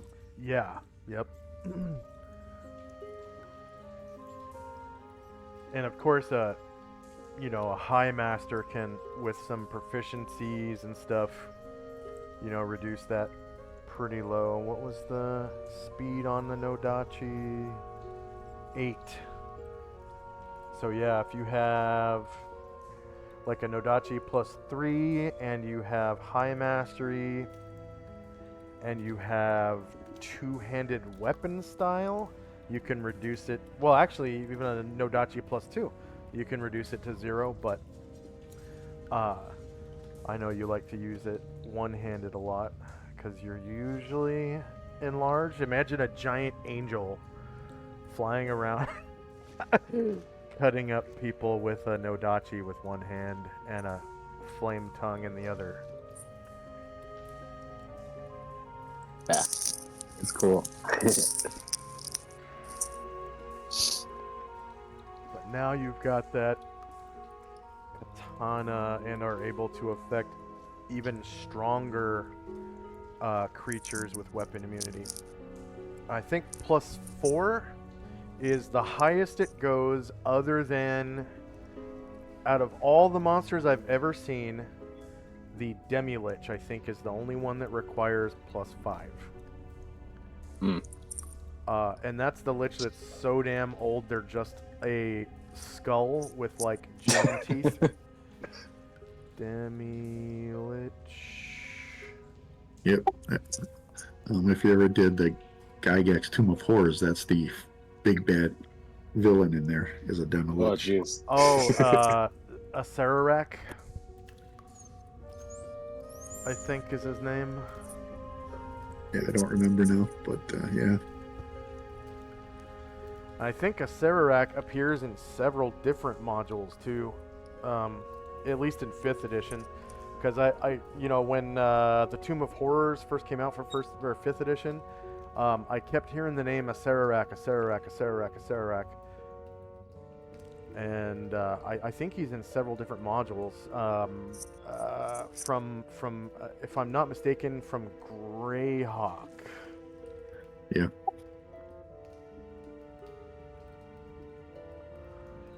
Okay, so you've got your katana +4 now, and then are you keeping the Nodachi to wield along with, instead of the Yeah. flame tongue? Okay, nice, very nice.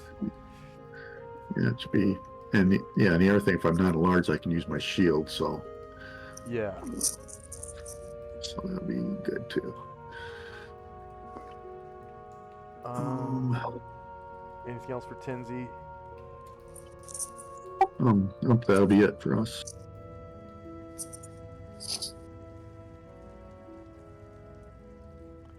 All right. End of round. And of course, the dragon will remain counting. And the other NPCs are going to come over to the edge of this reservoir and try to climb out. So, checks, these skills, climb walls, and that is sloped inward. And this guy is wearing no armor. That's Sakaki Buma. It's gonna be slightly slippery because it's a sewer. Obviously, it's gonna be wet and like moldy and mildew and stuff. No modifier, and he's able to get out. And then same with Lao Tzu, climb walls. Sloped inward. I don't think he's wearing armor either. Slightly slippery conditions. And he makes it out as well.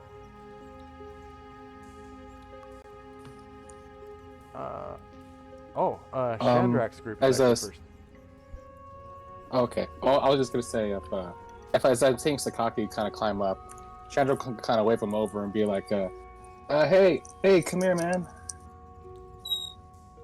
And he's got plenty of movement left, so he comes over and kind of peeks into the room, looks around, and then sees all the dead guys and just kind of moseys on over, and he's like, found a lot of goodies in here, and oh, sorry, what'd you say? You wanted to speak with me? Yeah, we have a lot of goodies here, and unfortunately we don't have our mules, so can't really carry a lot of it. So I'd like to share the wealth. We already have a few of these, so here. And Chandra hands him a set of the +1 kote. I think these will help you a lot.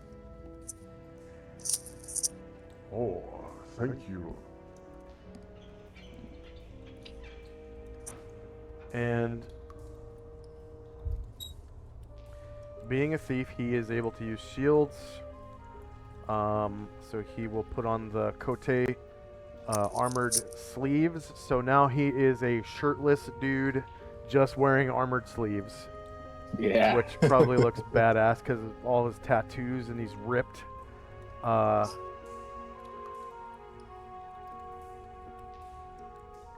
Well, not ripped, but he's really thin. Like not, he has very low body fat, so you can see his six-pack and stuff. And he is wielding a wakizashi. He puts on those kote. So they were dimly enchanted, yeah? Yeah, so it looked like +1. Well, you said dim, which... Yep. It was, yeah. So that counts as a buckler +1, so that's 2 AC points. So his armor goes from... his AC goes from 5 to 3. Nice.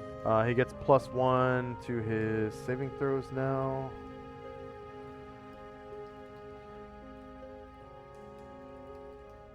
Oh. Yep. Okay. Oh, wait a minute. Okay.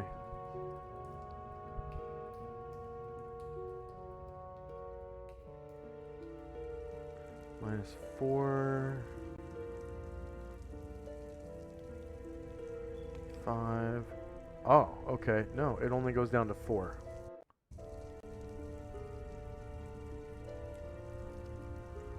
Because he is wearing a scarab of protection as a, I don't know, belt buckle or something, because he's wearing Western clothing.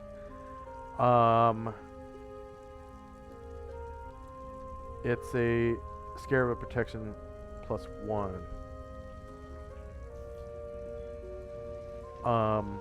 So the magic from the Kote doesn't matter, but the actual Kote AC does. So that, yeah, brings him to 4. AC surprised. He still gets the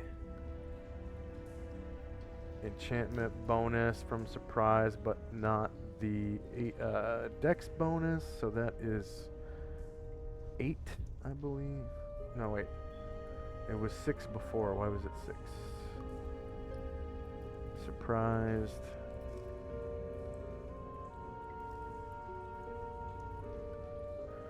Probably because it was not a scarab of protection +1. Find scarab of protection.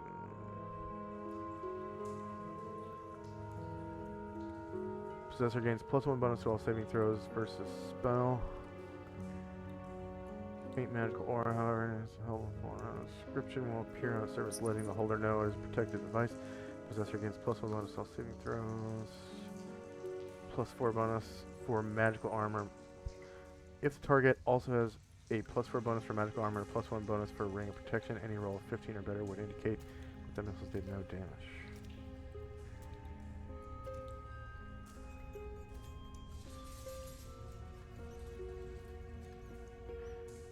$120 scarabs will be a curse item, giving the possessor a minus penalty. Oh, okay. So scarabs of protection don't give you a bonus to AC.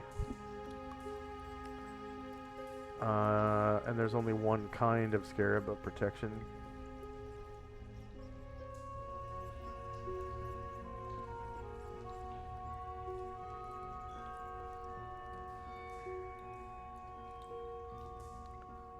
And I need to note that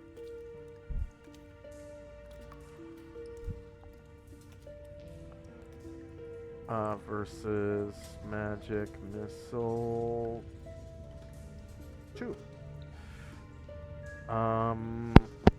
So yeah, he has +1 to his saves.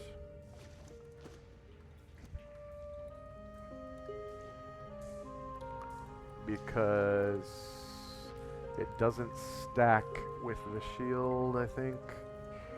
Shields only stack with armor. And then AC 4. Surprised AC is going to be 10, 9, 8. Why did I have 6 before?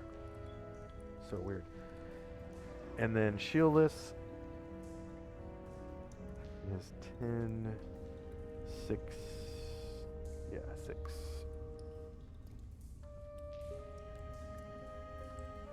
Weird. I don't know why I had it set up like that.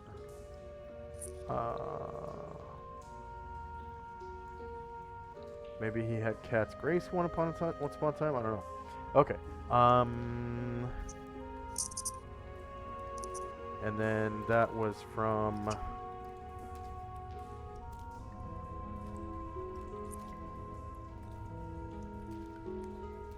which samurai? I mean, it was from 2 of them had Yeah. that, so Given to Sakaki Buma Kiyo.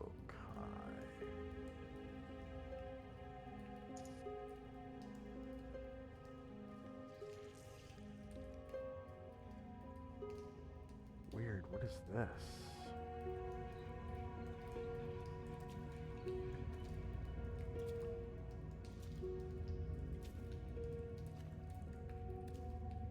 I'm like highlighting the enchantment on the inside the samurai's token. I'm highlighting. Never mind. Never mind. That's weird. It's a new feature that I didn't know about. That ought to help you avoid any of those fishies in the future. Yes, hopefully. I do really appreciate these armored sleeves. They will help me very much, and will not impede me in my thief skills. Yeah, as soon as I discovered how well those armor are, I equipped some of my team with them myself. This is a well designed Adrian's have.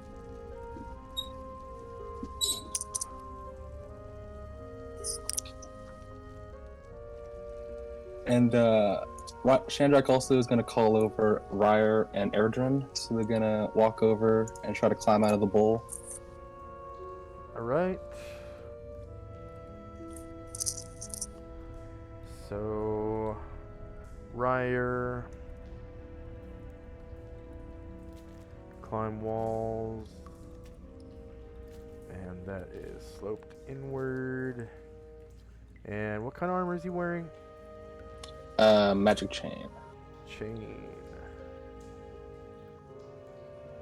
So there's a category for scalar chain. Surface conditions slightly slippery. He's not using any tools, but he's able to get out. Nice. And then so Erdrin. Sloped inward. No armor for Erdrin, or? Yep. No. Oh wait. Yeah, leather. Leather, same category as none. And then slightly slippery. And he's not using tools. Nope. But he's able to get out. Nice. Whoops. And Shandrak's gonna wave them over and say, I think you'd both I think these would both work well for you. And Shandrak is gonna give Erdrin and Ryer the two moderate katanas to each of them. Okay, let's see.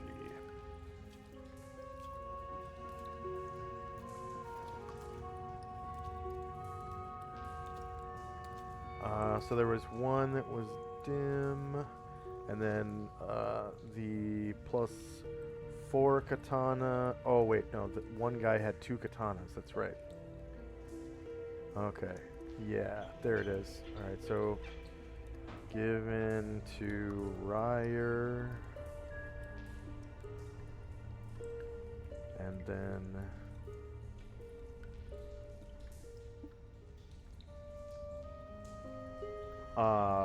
given to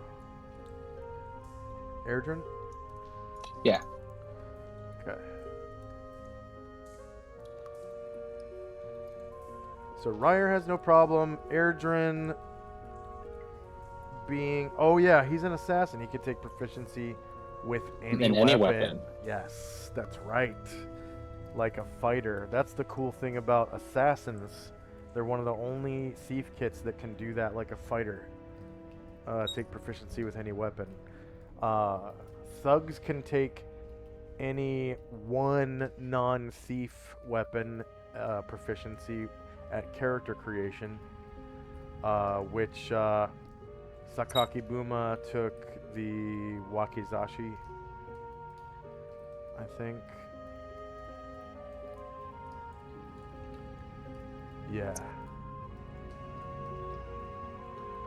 That's definitely not a thief weapon. And I think he also has a pistol, but he's not proficient with it, of course.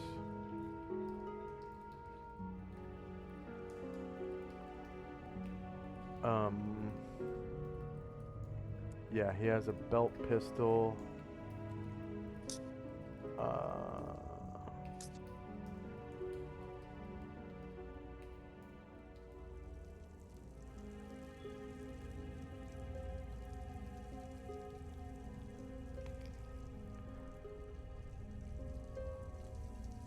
And for some reason,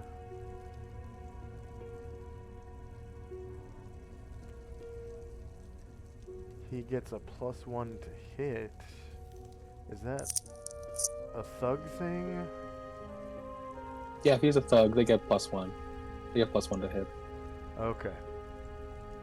With any weapon, they get a +1 to Mm-hmm. hit. Nice.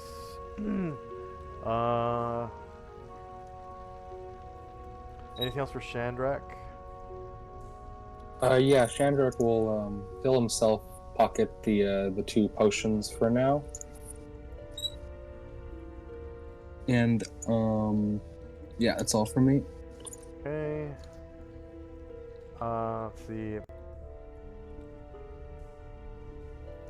Yeah, Lao Tzu and Sakakibuma already had their turn, so Tenzi and Company. Tenzi will wish Chung good luck and tell him that we'll be back. And he will head out of the pool.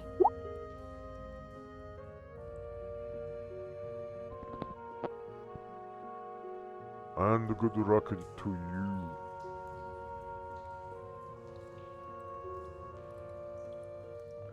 Says Chong.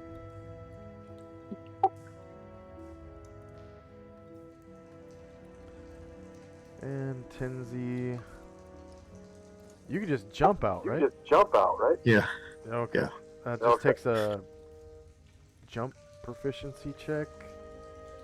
Yeah. So it's a Or it's called leap from Yeah, your martial arts. right. So he has to do a dexterity check. Oh, it's Dex. Yeah. Alright.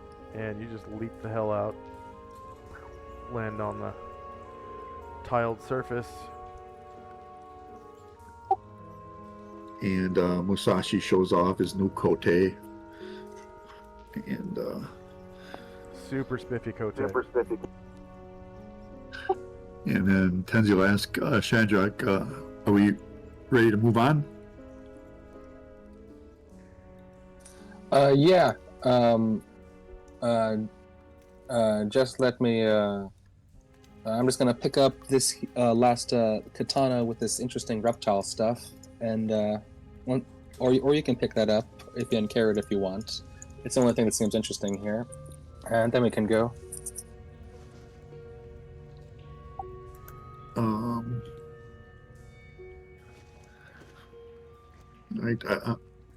I'll just wait for you. Except Musashi will wait here. Astral will innately cast protection from evil on Sakibuma. Fine, Sakakibuma. Oh, yeah. I need it. Settings, yeah. That way it'll. Protection from evil on Sakakibuma Kyokai, and that's how many rounds? 24. 24 rounds. So I just overwrote the one that is expired. Okay, anything else for Tenzi and Company? That's it. Okay, and that was an 8, so no experience. Oh yeah, he doesn't get experience anyways. He's up to that point where he's getting one form per 7 adventures, which is, I'm counting dungeons. Okay, that's another thing that I keep forgetting to ask you about. So we were tracking those since when did he get his current form? Before we finish Tintabula. Okay, so after Tintabula you had the next dungeon was the archaeological complex.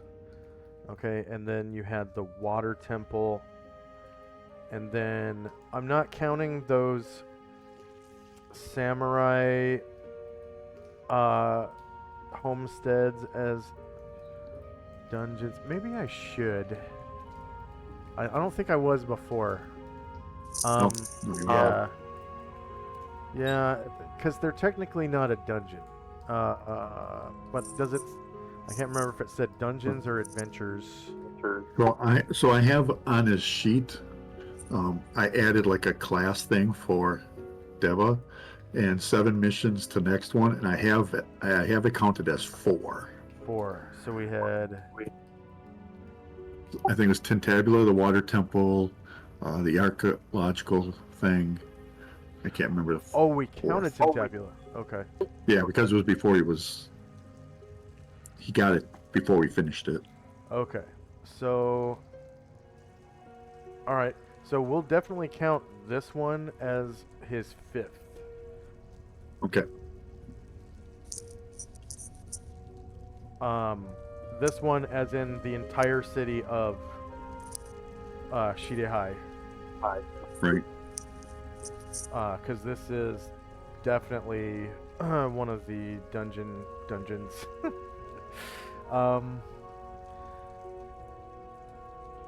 So he's getting, after this, he'll be getting pretty close to shifting up to the Yeah. next Deva. Yeah. Okay, so anything else for Tenzi and Company? Nope.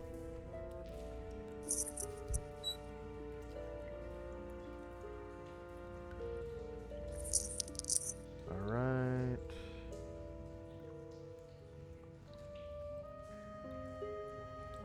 So end of round. Sorting tracker, and time now is 16 minutes past the hour. And first up is Shandrak and Company. Okay.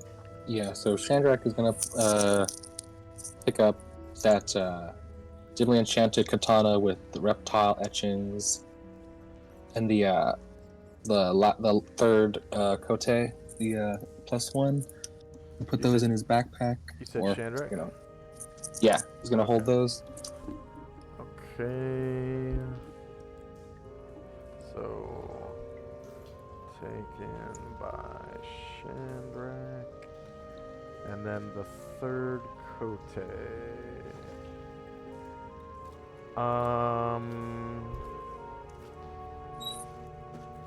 So I see one of these samurai did not have I think Spiffy Kote. Yeah, the guy with Oh, okay, yeah, you're two right. katana. The guy with 2 katana didn't have Spiffy Kote. He did have Okay, yep. Oyori, Spiffy Oyori, but not Kote. Okay, cool. In that case, yeah, we'll just pick up the kote. And then did you And then take still- the potions?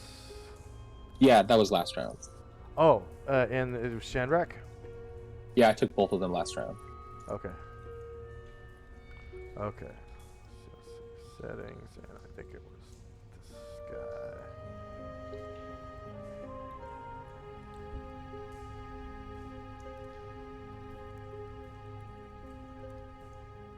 Okay. Anything else for this round? Yeah, alright. So with that, I still have a half move. So Chandrak's like, alright. Yeah, the rest of this is dim armor, so let's head out. And my people will start too. Erdrin will come on out. And then hide on the pillar north of the building. Very nice. Okay, checks, thief skills, hide shadows. Oh yeah. Right. Okay. Yeah. So Chai seeing the slope on the water, she'll ask her elemental to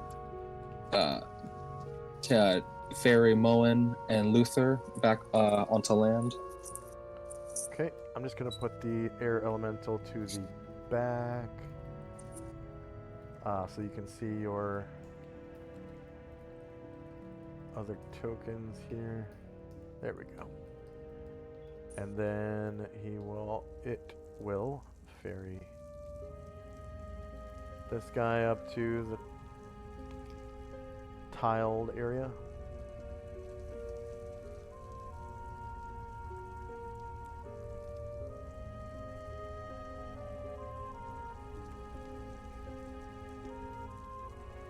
And then, wow, yeah, it has a bunch of movement left, so, I guess that would be picking up an object almost, right? So it can make it back to St. Luther, and then wouldn't have enough movement, because it took a half move to pick up a guy. I keep forgetting about that. Then Chai would call a Thalud to help to pick up Moen.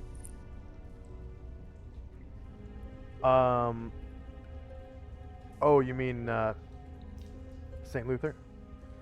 Oh, yes, Luther. Yep. Okay, so Salud brings Luther over here. And I think the air elemental would have some movement left, so it goes into the darkness to where Chai is.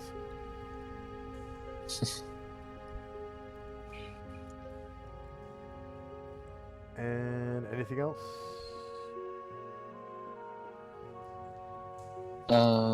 Yeah, just moving people just a little bit more. All right. And the NPCs are going to come with you because they're dependent on you for light.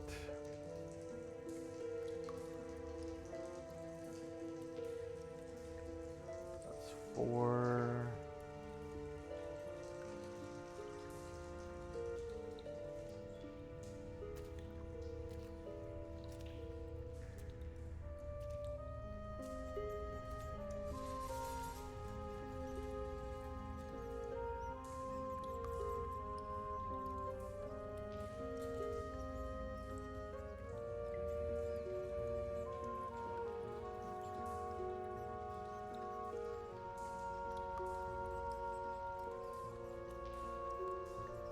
$19 and $20.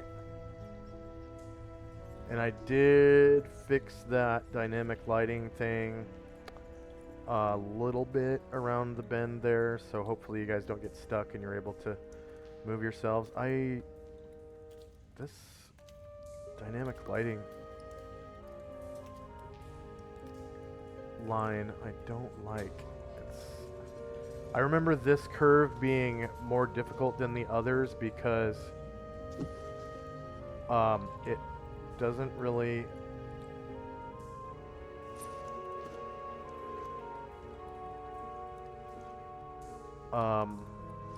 match the grid anywhere very well. So let's see. I guess on the other side that's a different story. It kind of does.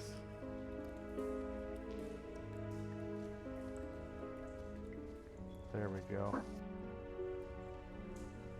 Alright, so hopefully it'll be a little easier to get around that bend there. Anything else for Tenzi and company? No, that was Shandrak. We're going next. Okay, yeah. Sorry. All right. I'm good. Unless you had something else, Shandrak. Nope, I'm good. Right.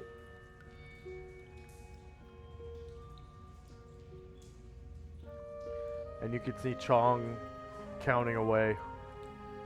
He's Happy as could be. 1, Yeah.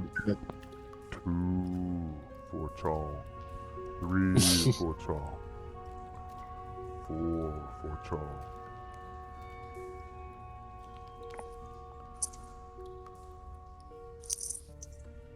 And that'll be it first. I'm just moving. All right.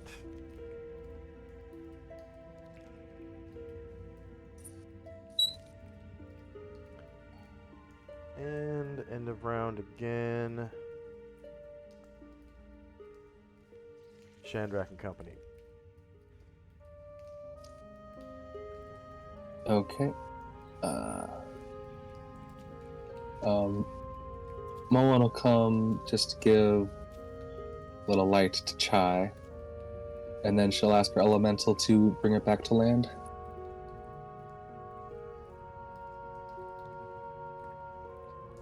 Okay.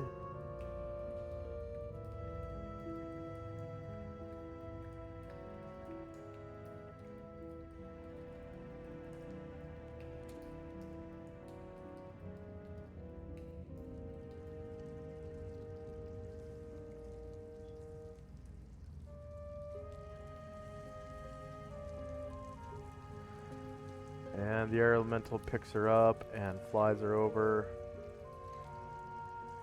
to here, and actually has 14 squares left of movement, 'cause I think it flies at 30. So you can move 14 more if you want. And then it can put her down and she can keep walking at her movement rate. Yeah, that sounds good. So, yeah. Keep on flying. Put her down next to Luther.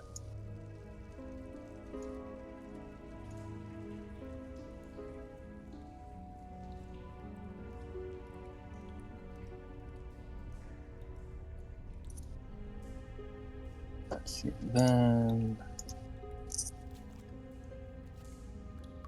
Chandrak is gonna come.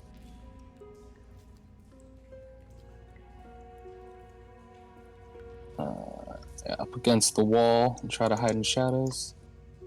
Alright. And anything else for Chandrak and company? Yeah. Erdrin will move silently forward.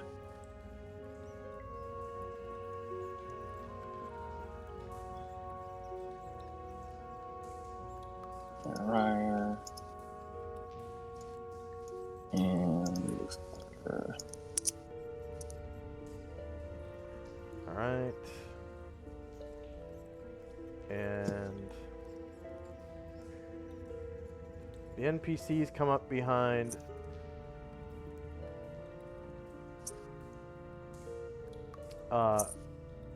Ashriel and his son Zalmond, and the Jonin appears to Ashriel, Zalmond, Lao Tzu, and Sakaki Buma, and says,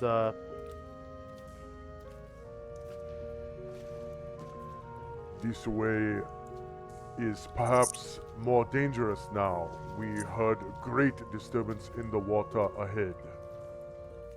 You may want to take alternate route.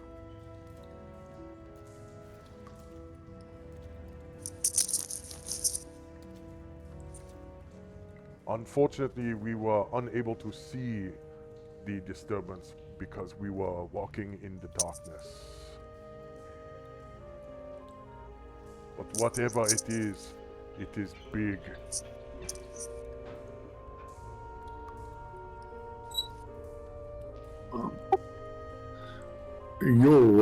How long ago was that?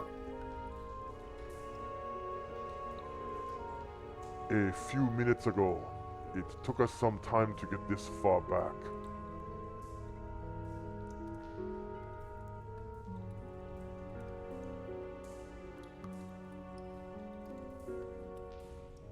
And Zalman would say, yeah, I wonder if it was just that dragon when it was moving through the water. Definitely not. This is something different. The dragon went to the west, as far as we could tell. This sound came from the east. Yeah, that's definitely different then. and he basically explains that whatever it was is a huge creature.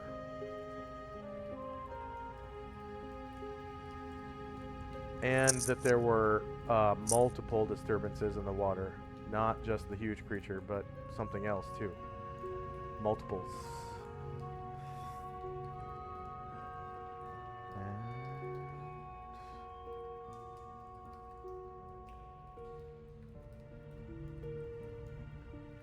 He disappears back into the shadows.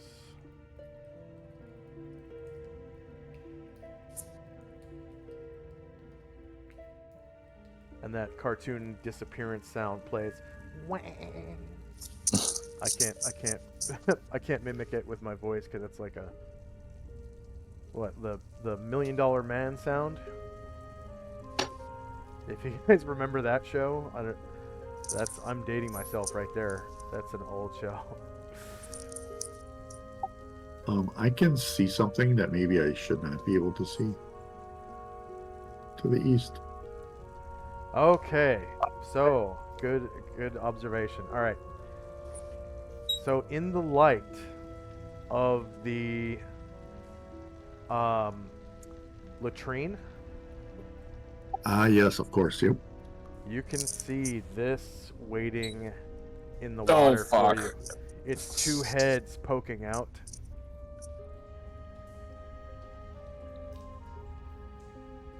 And let me turn up the opacity to see if you can see anything else.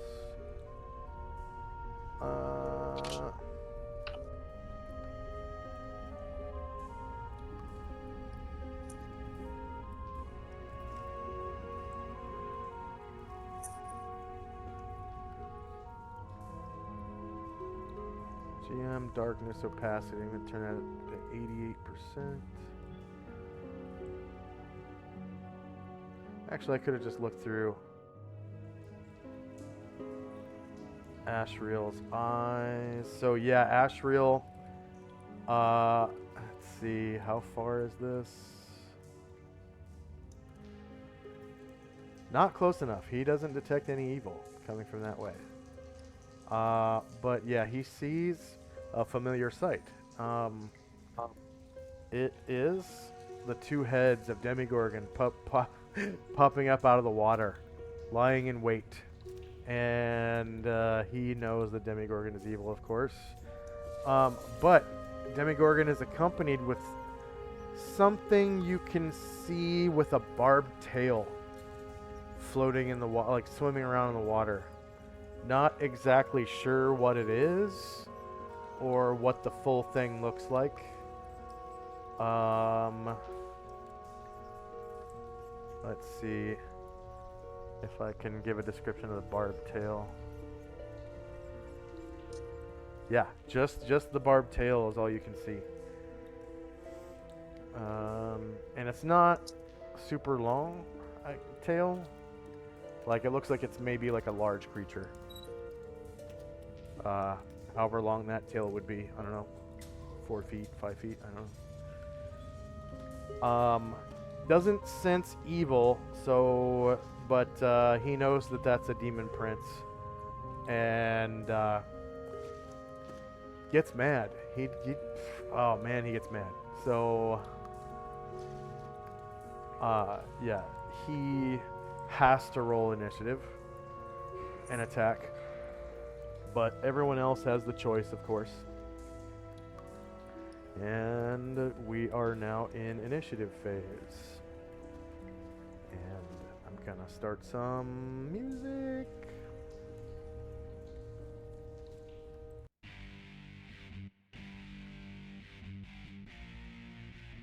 Boss fight music. Whee!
Okay, does anyone need multiples?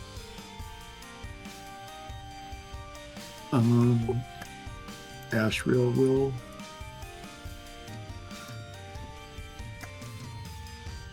I don't think anyone. I don't think anyone else will get there on my team. So Weird. Do I have? Why isn't this one?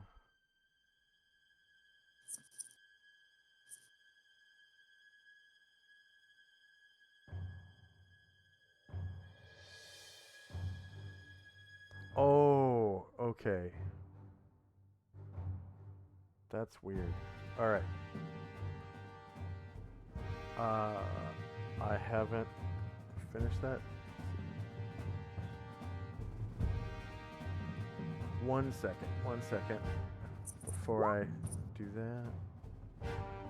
Okay. It's funny. It's been so long since I made this that it doesn't have the speed on it.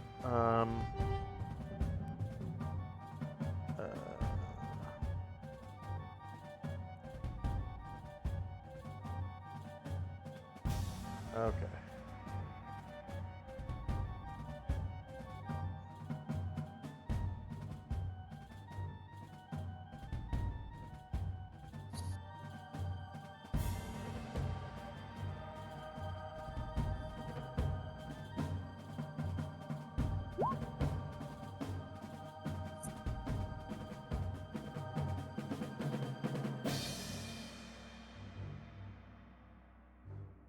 Okay, let's see if that populates.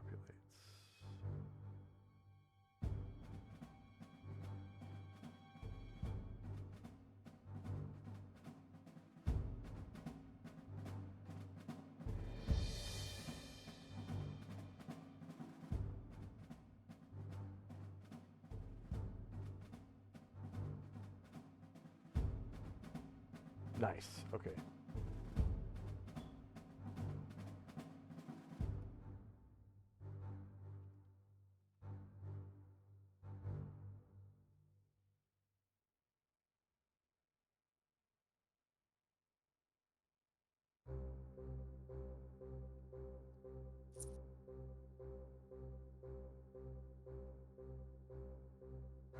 Okay. So Ashril, yeah, second for him. okay. Okay. And then probably Zalmond, right? He's not going to get close enough. Okay. And let's see. Lao Tzu, seeing that, is going to probably call Phoenix.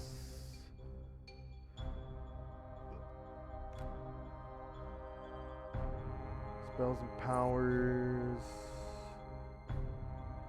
Pretty sure he still has that. Character sheet spells.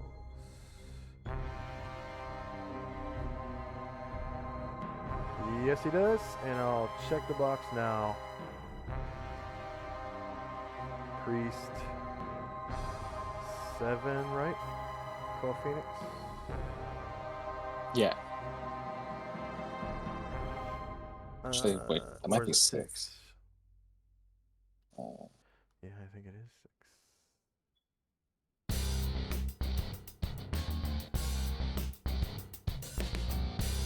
Yeah, he has Earthquake in his 7th slot. Okay. So 6, call Phoenix. Caster time, or caster level 12. Don't need the whole thing. One of these powerful creatures will appear in 1 round, so Lao Tzu, call Phoenix.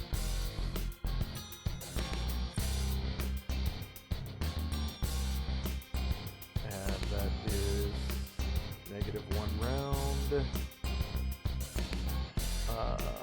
Sakaki Buma is going to probably hide in shadows, so medium creature.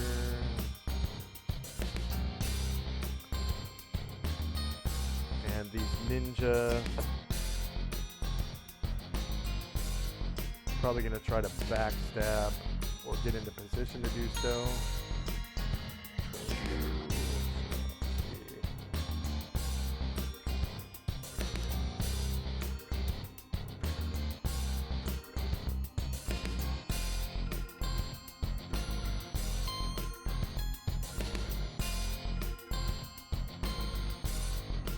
And they all have silver ninja toe.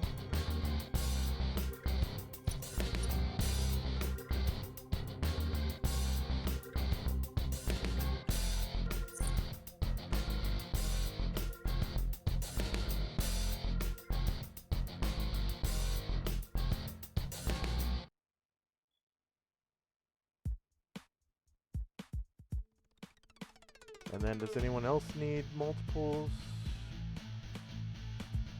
Maybe not yet. Yeah, not yet. Alright. Is anyone still rolling? Alright, here we go. So as you can see on the tracker, lots of end of the round spells are gonna pop off.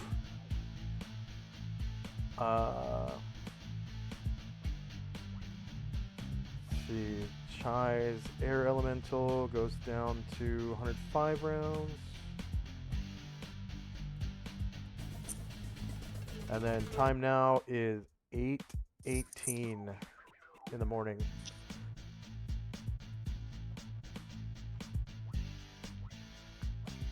Oh yeah. Yep, 0 round for Lao Tzu's Call Phoenix. First up is Ashriel with that new katana of his. Yep. He's gonna fly over there.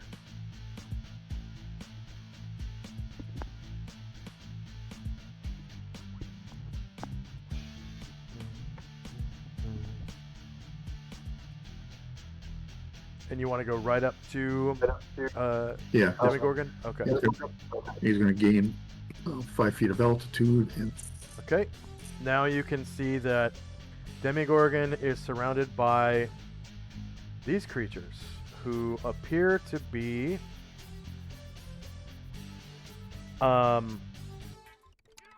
manta rays. They are large creatures. They have an 8-foot wingspan, so it's like one of those big giant manta rays. And you can feel their evil disposition now. And there's like this almost religious link between them and Demigorgon.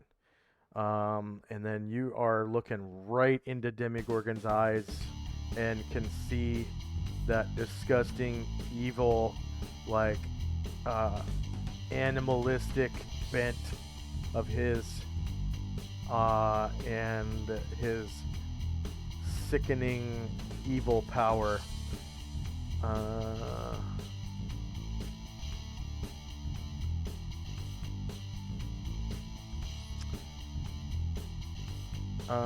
Yeah, they just look like manta rays with barbed tails. You've never seen or heard of these before. So Ashriel goes to attack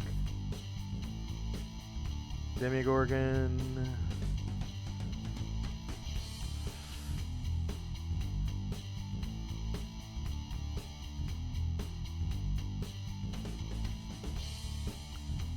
And you can see Demigorgon has like moats flying around it. It looks like there are 14 of them.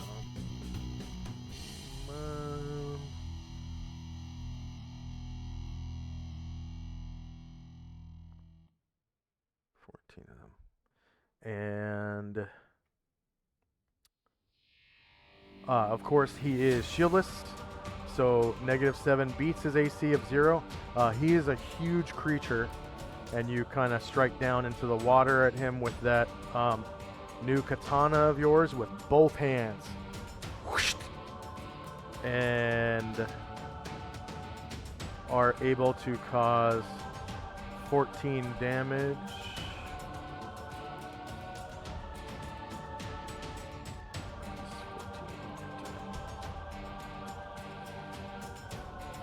Alright. Mad Moen. Mad Moen, hearing distance battle, is jogging towards it. Wouldn't that be cool if you chopped off one of Demigorgon's heads Ha with the ha axe? ha! Yeah.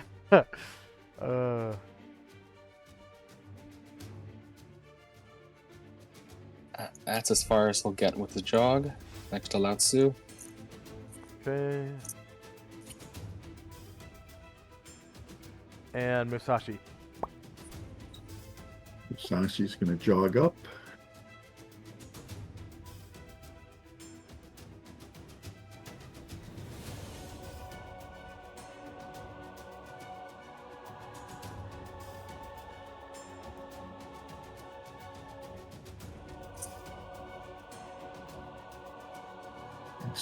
And stop there.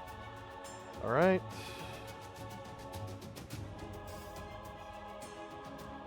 Next up is Demigorgon, who disappears, but there's no audible pop.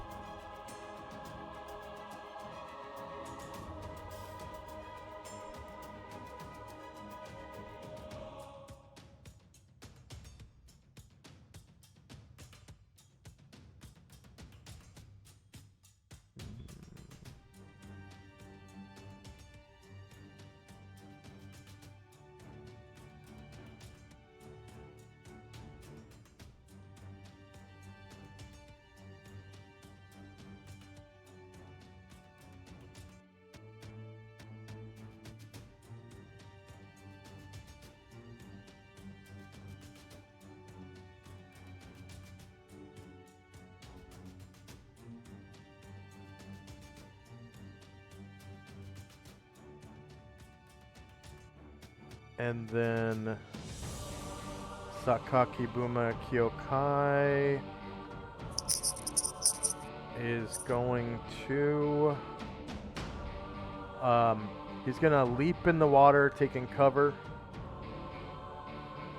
and hide. So splash! And he disappears into the water.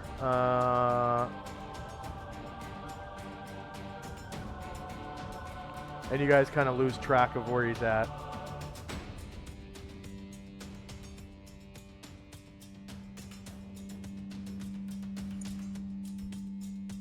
And then next up is Tenzi.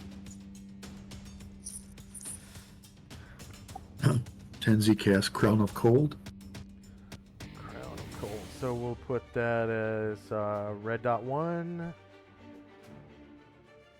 And then Tenzi, that's like level 5, right? Or 4? 4. So 400 points for Tenzi. Red dot 1.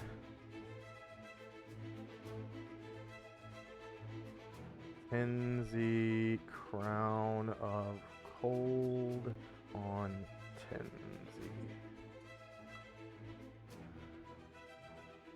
And how many rounds?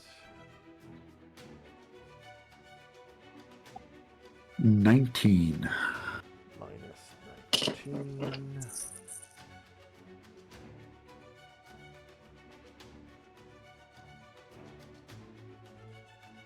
And Ryer. Ryer will try to jog up.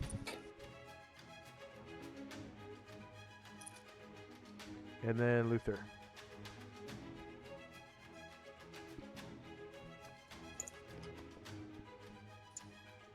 Same. Try to get closer. So for a viewer that just popped in, we have a fight in a sewer with Demigorgon and his Ishit minions. Ishit Shandrak.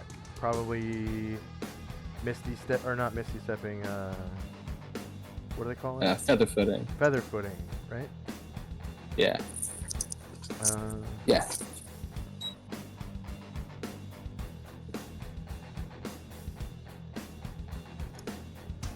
And Because the you did hide.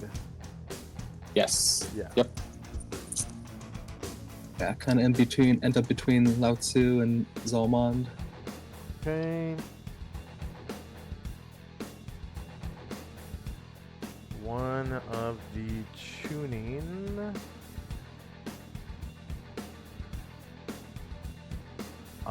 gets to move silently.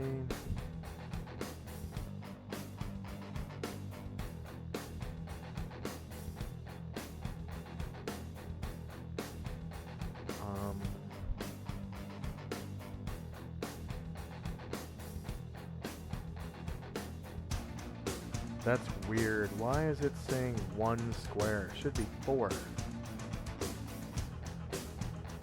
0 divided by 3.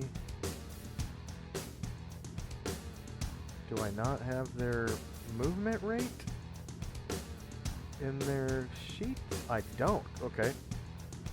So 12 out of 12. Alright. So he moves up 4 squares to there. Same with the next tuning. He's gonna move silently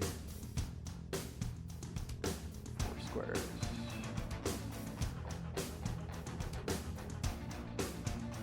Alright, Chai.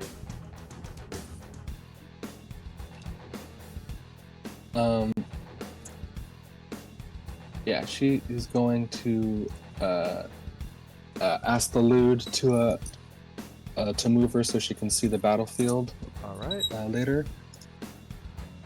Your wish is my command.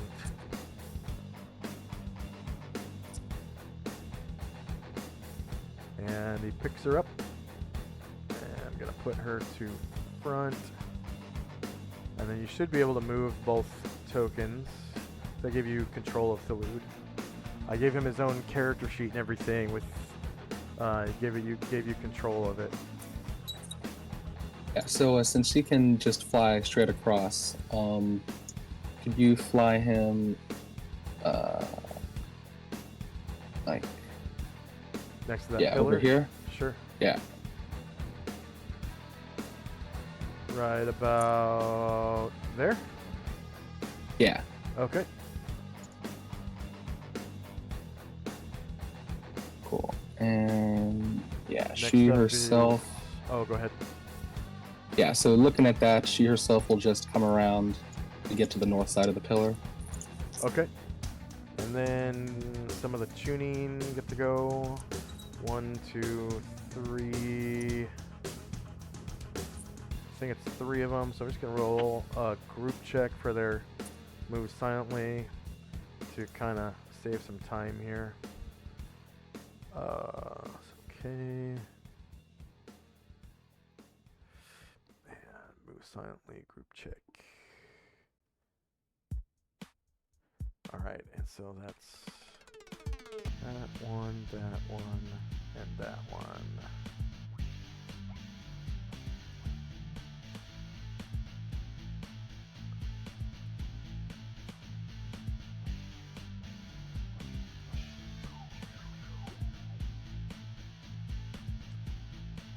Okay, and then after that is Zalmond. Zalmond is going to jog up to here.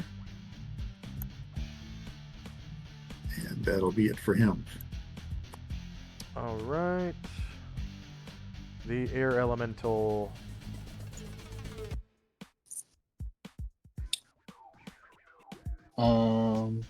Yeah, Chai will it can't quite reach those enemies with its movement, but Chai will command it to go let's see, 36 squares. Yeah. It'll just fly straight over here. So 3 squares left from that bridge. Yeah. Okay, I think it has a flight of 30, 36. 36. And 36 gets it to there. Yeah, 36. Okay. Next up is the Jonine. That's the leader.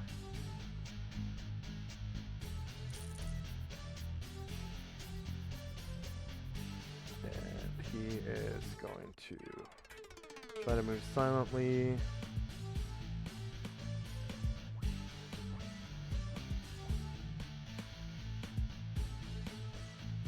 Okay, Airdred. Okay. Moving up.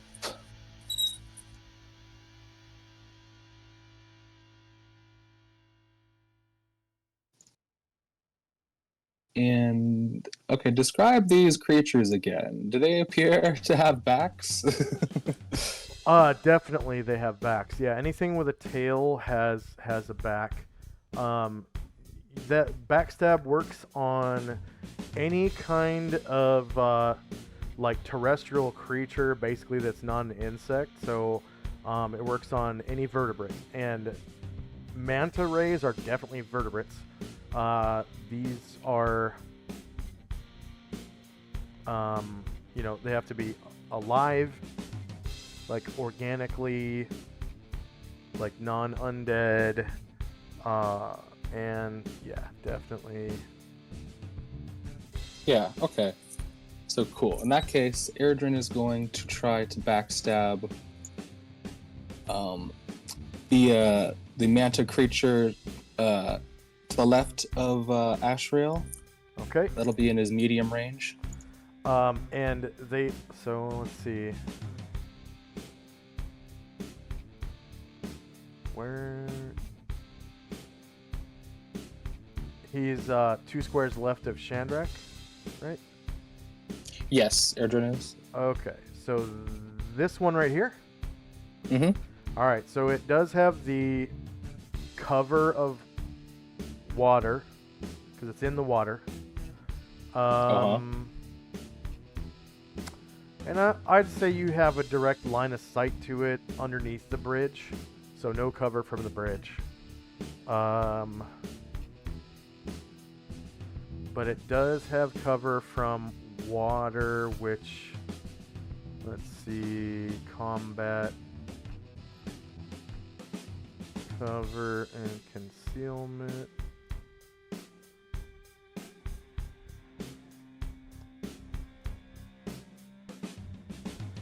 Oh, that's okay. I took it out of combat for some reason. I need to put it back in combat. So cover and concealment modifiers. They're not in very deep water. So the cover is not super good. I'm just gonna say it's like 25% cover because it's shallow water. It's only knee deep to like a medium creature. Their bodies are flat and they're like at the bottom. Okay. So a -2? Just a -2, yeah. And Okay, then yeah. that was, you said medium? Yeah, that'll be range? medium range. Okay, so he fires his backstab. Silver bullet. And Oh, it looks beautiful. like you roll a confirmed crit. With a 19 on the die. Hitting a -9 versus AC 6 definitely hits. And they are technically large creatures. So you cause 57 damage to that Ishit Shachidal. Ishit Shachidal. The accent's on the Shach. Ishit Shachidal. And cause 57 damage, which is enough to kill it. So go ahead and describe. All right, yeah. So Airdrin lines up underneath the bridge. Pew! Shot aims true, and a huge splash of water and blood erupts, and just a pool of red starts to fill in the murky brown. Yeah. Okay, let's see. Solynod already kind of acted Mm-hmm. Yeah. I'm just gonna start deleting these counters that are positive. 'Cause it's Yeah, been, that's fine. yeah.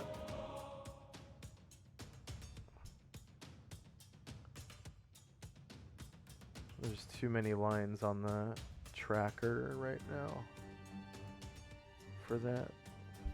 And then next up is Ashriel with his multiple attack from his katana two-handed.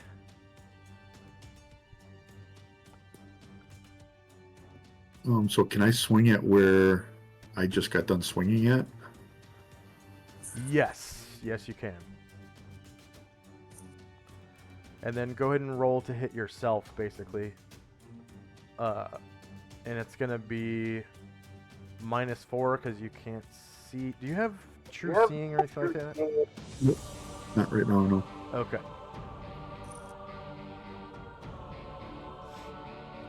And it will be shieldless line, of course. And then any modifiers? -4 for not being able to see your target. And that's it because he's kind of poking his head out of the water. Excuse me. How rude of me. I forgot to mute. Sorry. So that's a 1 on the shieldless line. Unfortunately. Good place for it. Good place for it at the end of the Yeah, at the end of the round. And then let's see, this Ishit Shachidal from here, I guess, can see both Ashriel and Zalmond. So it is casting Slay Living on Zalmond, who gets a bonus versus spell for his Paladin hood, which is already built in, and then he's got all that good stuff from his +5. So he's doing it. It's only on Zalmond? Yes. It is Slay Living, so that's it's the reverse form of Raised Dead. Spell power. Priest. Is that touch? 5. Or is that range? It is, let's see. Raised Dead 12.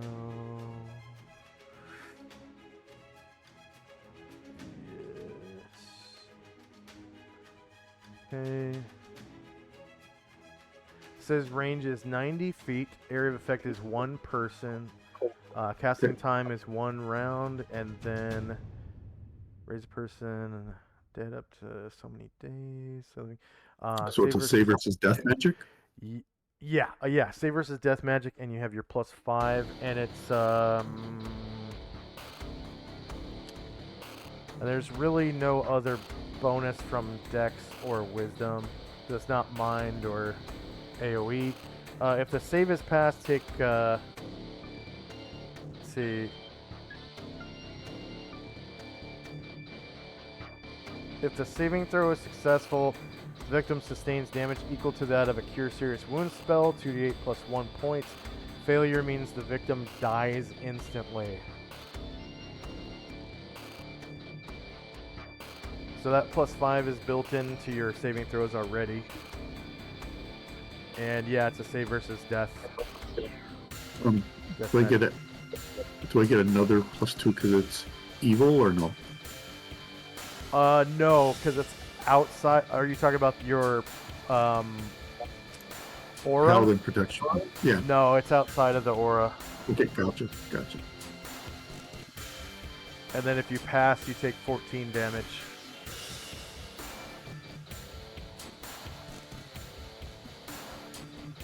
Probably gonna pass, but there's always the chance that you roll low. And I think he's got really good saves anyways. Yeah, he saved. Your target number was 3 or higher, and you rolled 19. So all happens, you take 14 necromantic damage. I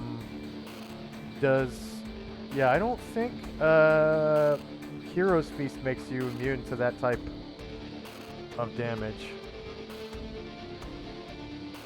Does it? I don't think Necromantic? so. I don't think so. Yeah. Okay, so the next one casts, Raise Water, so that... Let's see...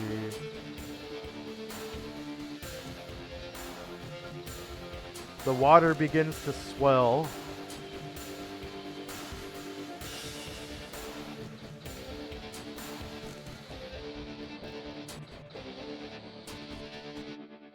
See to back. Let's see. Oh, I think Zalman has magic. Does Zalman have magic resistance? I don't know, but you still passed the save. So, oh yeah, you could block the. Yeah. He might. He's a Asimon. I don't see it on the sheet. I don't see it on the sheet. Yeah, there it is, 10%. Okay. Okay, so I will. He's never had to roll that before. Well, Paladin that's first time down. abilities. So, check evil, delete. Paladin ability, lay on hands, delete that. Because that's already in Paladin abilities, I think. Cure disease, delete. Protection from evil, delete. Class Paladin ability, circle of power. Yeah, it should already be on Paladin abilities, so delete that. Turn undead he needs to keep, and then we'll add show as token action. 3 asterisks, and then magic resistance. 3 asterisks. And the magic resistance.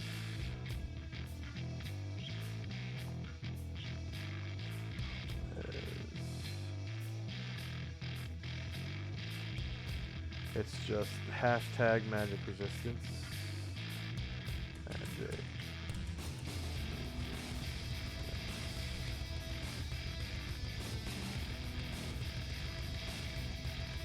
Okay, if you deselect and reselect your token, you can roll that magic resistance.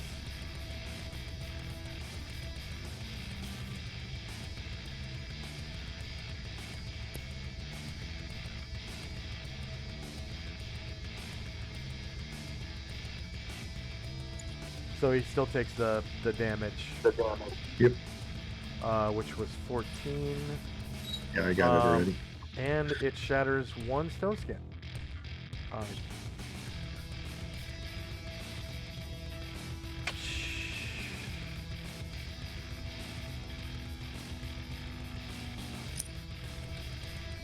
And then raise water.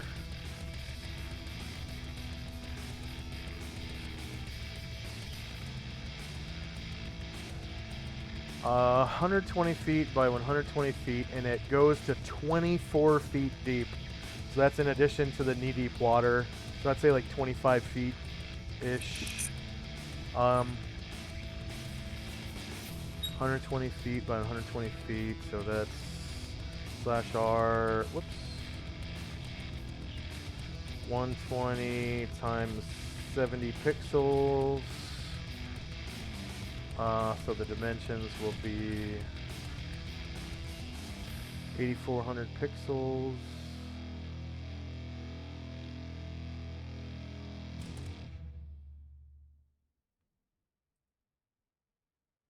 And the range is 360 feet, so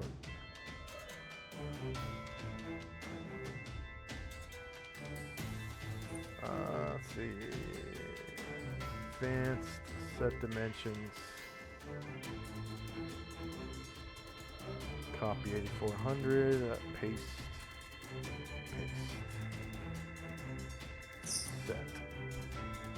Okay, and then so.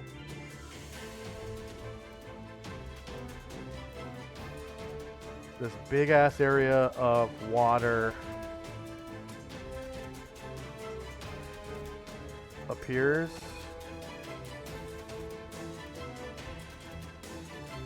And everyone is now kind of floating in water because the water raises pretty quickly. It's length of time the person. Wait, no. Raise water. An extremely large deep bodies of water, such as deep ocean, the spell creates a whirlpool. Cast on water. Okay.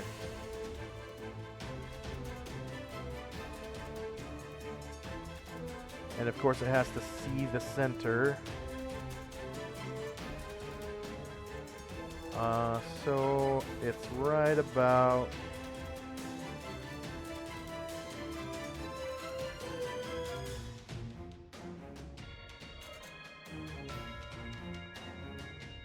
Right about there.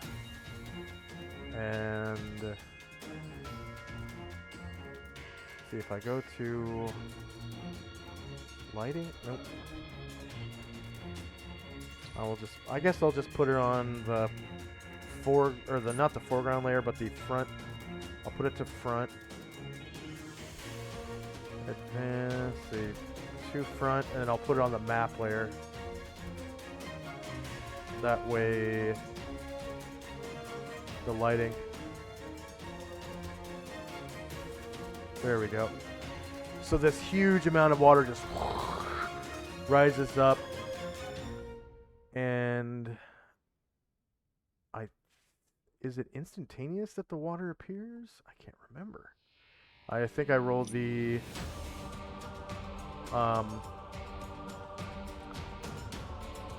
fast version of the spell.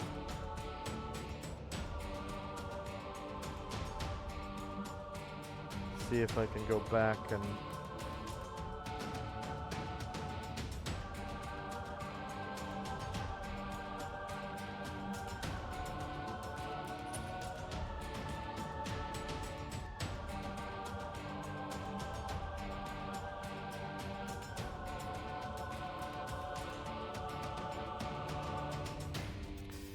I guess I'll just cast it again if there. Let's see, spells and powers.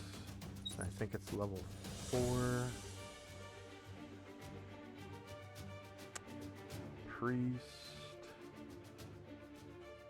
4.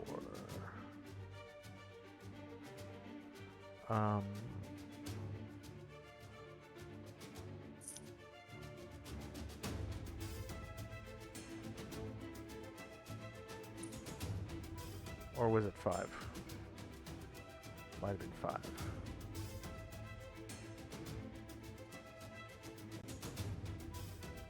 Oh, it's lower water. That's right. Okay.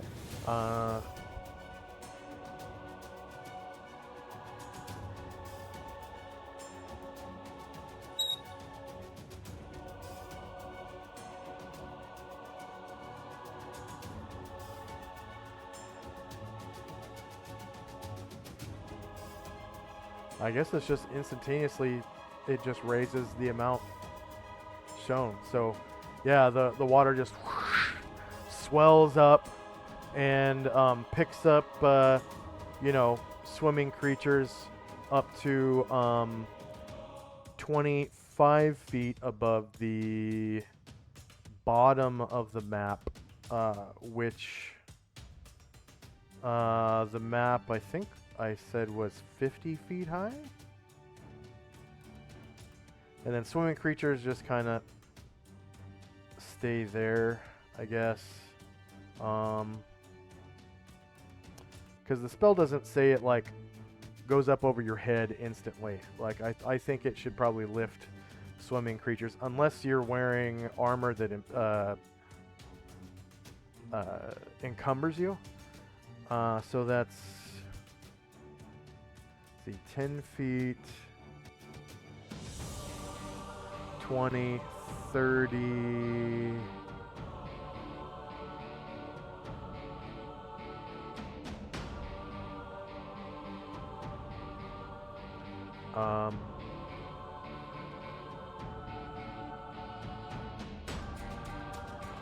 30. So the highest point in the dungeon is 30 feet above the bottom of the water level. Yeah, 10, 20, 30.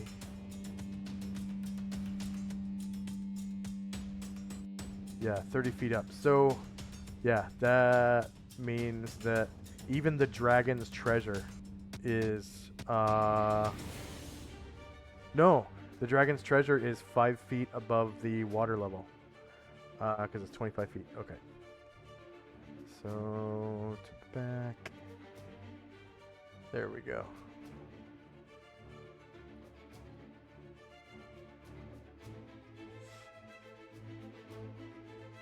So there, that platform where the dragon's treasure was over here is still above water by 5 feet. Okay. But yeah, the very next Ishit Shachidal raises it another 24 feet. So, I don't know. I don't think I'm gonna stack that spell. I don't think those spells should stack. So that's where it'll stay. I kind of used 2 to cast it just in case you guys killed one. So, and then so that spell has no effect. It's already raised 24 feet, so it's just like overwritten, I guess. So I guess raise water, add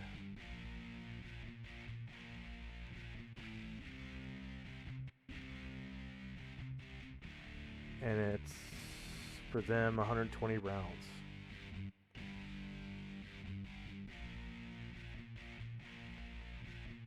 And that's something they don't have to concentrate on, so it'll last even after they die. So you'd have to dispel it or something. Or just, move on, because you're like that much closer to the ceiling now. Yeah. Okay, and then the next Ishit Shachidal. Now that you guys are floating on the surface of the water, I guess I'll give you the choice. If you want to be floating on the surface of the water, you can be. If not, you're basically like, I think most people were 10 feet above floor level, so you're like 15 feet below the surface of the water if you want to be. Or anywhere in between, really, I guess.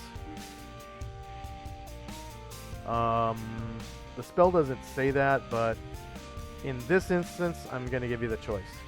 And then, yeah, this Ishit Shachidal cat is going to cast Slay Living. Fine. Raised. And it was 90 feet. So, and they are still on the bottom. So now they have I mean, it's like 24 feet, 25 feet to get them. 55 feet. 90 feet exactly.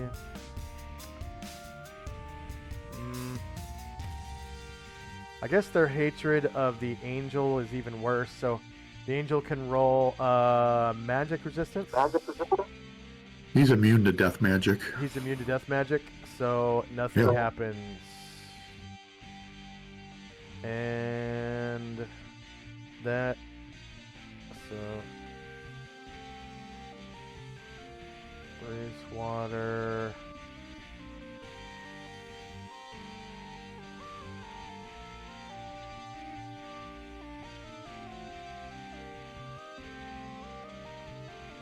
Okay, and then the Avatar of Lao Tzu is casting Call Phoenix. And then that's the end of the round. Okay, so did anyone stay underwater? Probably all floating on the surface now. Yeah, I would float, and if there's any headroom, like my elemental and my genie would like float above the water. Yeah, and I'm gonna check real quick on that while you guys roll initiative. Find, raise, water, raise dead. Oh, it's lower water, jeez, lower water. Pre-spell.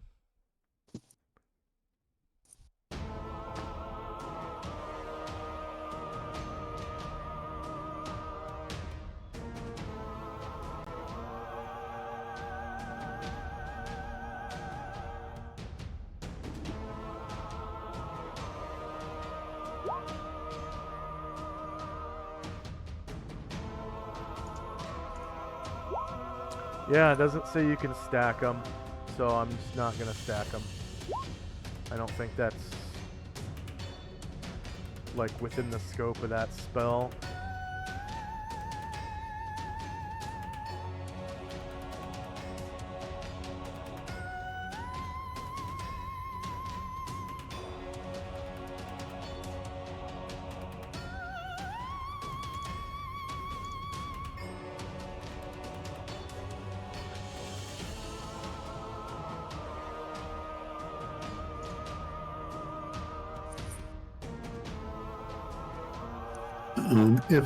If Tenzi wanted to dispel it, does he have to know where the center is, or can he just dispel like the lower water effect? Yeah, you just dispel the lower water effect anywhere within the AoE. Okay. And this is a new round, so you can remove the shit from Ashriel.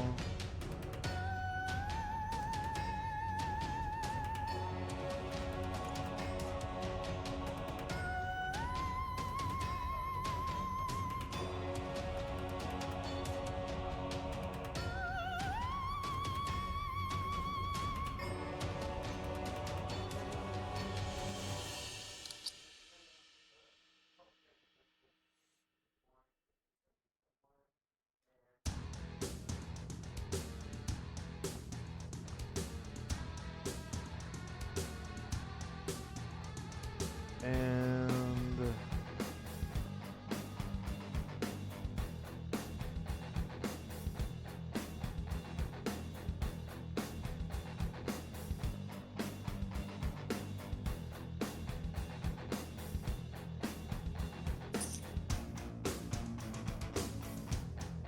Sakaki Buma is a proficient swimmer. And he's wielding a piercing weapon, so he can do backstabs underwater. He is going to move silently, and he's kind of holding his breath. He got a good breath. And try to backstab something with that wakizashi of his.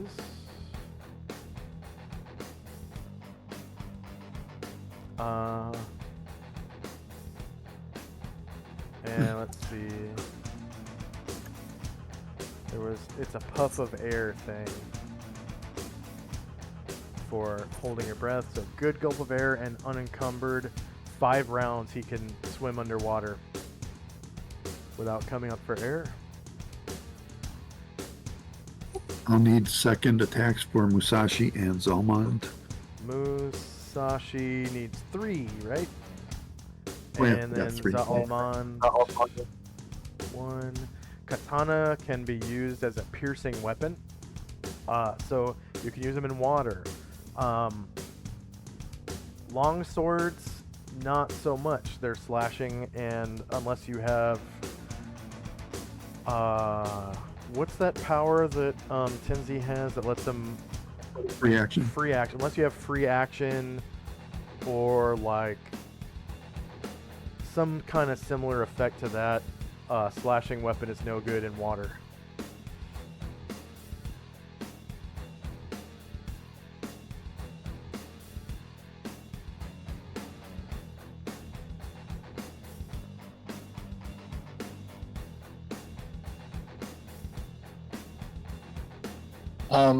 So, am I able? So, am I able to move silently with my Featherfoot while swimming? Am I still to like swim at that same speed with Shandrak? On the surface, I guess, because it's meant to be. Well, yeah. It'll be normal. Move silently underwater. Well, sound doesn't really travel through the water like that. So I'm just gonna say that you don't need to roll move silently underwater, because that doesn't really make much sense to me. You just have to maintain stealth and, invisibility.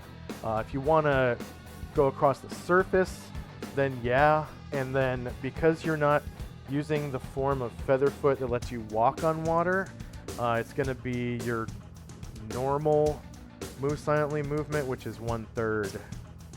Okay, yeah, that's okay. Okay, that's what I was wondering. So okay. yeah, that's just Okay. my on the spot judgment. So Yep, that might sounds change. good. Yeah, for now. Sounds okay to me. And you're a proficient swimmer too, right? Because if you're not, that means you can't swim underwater. Like you're afraid of swimming underwater.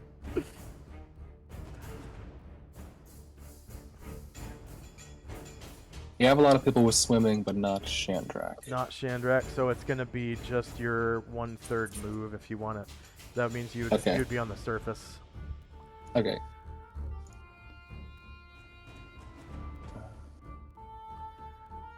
So for And can I get a second attack with Ryer and Moen, please? Ryer and Moen. Ryer's there, so there, and then Moen. And anyone, I'm gonna roll. No matter what armor you're wearing, as long as you're not encumbered, you can swim in it. If you are encumbered by anything, like if you're even a little bit overweight, you sink like a rock and start drowning. Is there anyone who's encumbered? I don't think there is. Like last time I checked, it was Musashi, but that was before he had like magic armor or something. Yeah, he got rid of some of his stuff now, so he's under. Just under Not by by 4 much, pounds. Yeah. Yep. It's probably just that backpack. And it's easy to throw your backpack off. I mean, it's a free action to drop your backpack. And then after that, if you're not encumbered, you don't even sink. It's just like a natural reaction.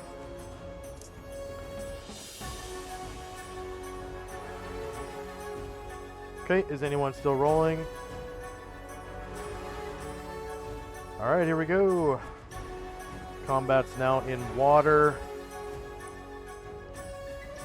Raised Water has 119 rounds left on it. Chai's Air Elemental, 103 rounds. We got spells and time. And, Lao Tzu has called the Phoenix now.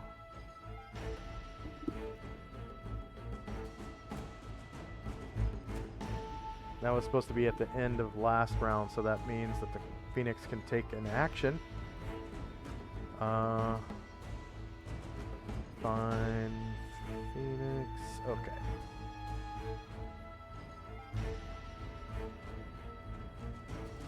And so it's flying like 25, so 6 squares of altitude, so it's like 5 feet over the water. And it is going to cast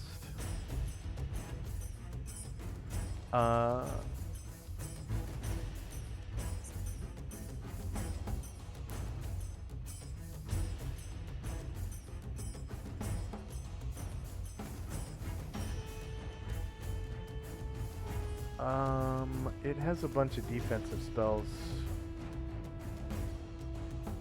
Blink, Blur. It's gonna cast Blur on itself. at level 20.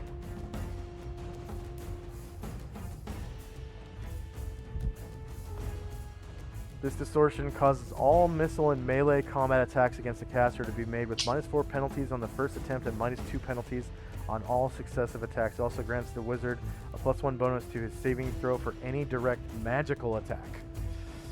And it's going to last for 13 rounds, so...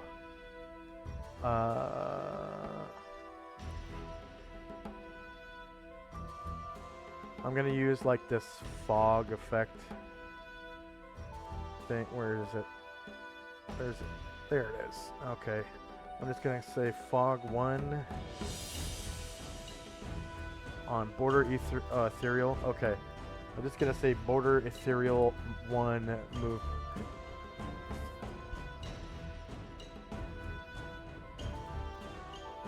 Border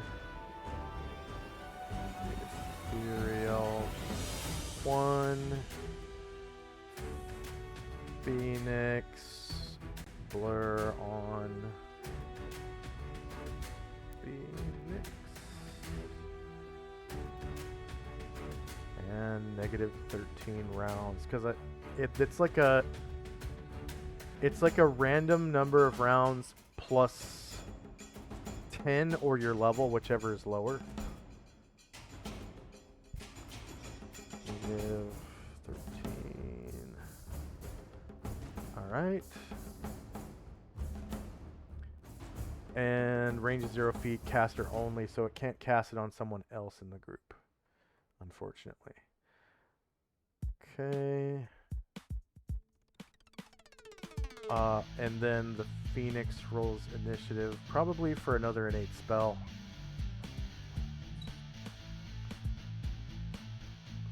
And comes out at 10.87.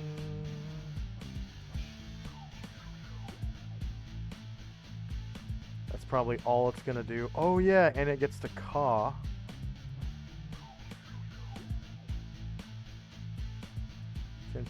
And it has like a slowing effect on evil creatures within a certain area or within a certain radius. So Phoenix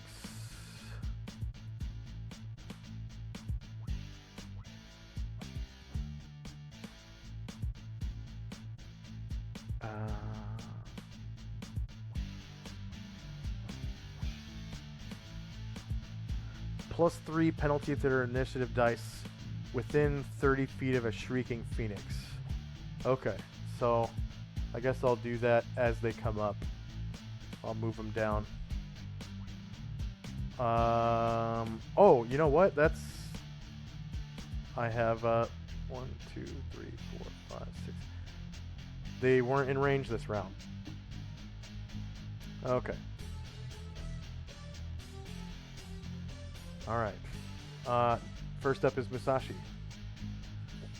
So Musashi's is not a proficient swimmer. He's like doing a doggy paddle. How far can he move his normal movement, or? I think it's half move Okay. for non-proficient swimmers.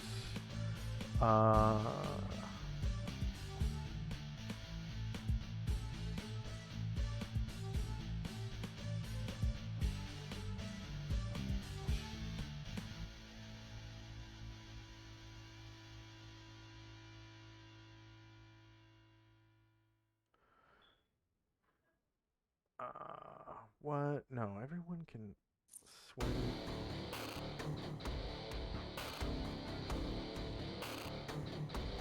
Well, he'll swim up to there and hold.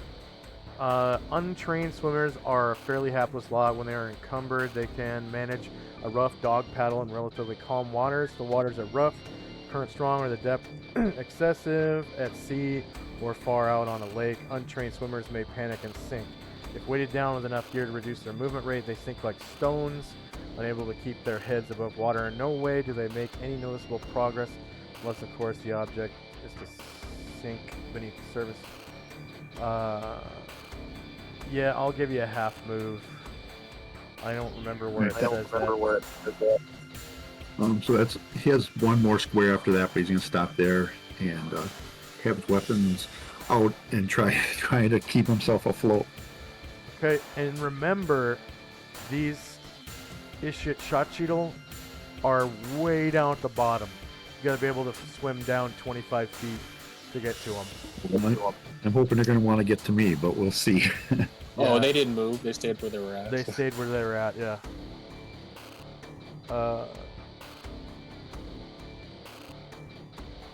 And so I'm gonna delete this counter on Tenzi here, the protection from evil. And then next up is Moen. All right. Same deal. Moen is knows how to swim, and he's not encumbered, so he's gonna come up, swim around behind Ryer, and hold his attack just in case. Alright. And there was no protection from evil on Ryer overwritten, so I'm just going to delete this from the tracker. And then we got Za'alman, who is fairly helpless.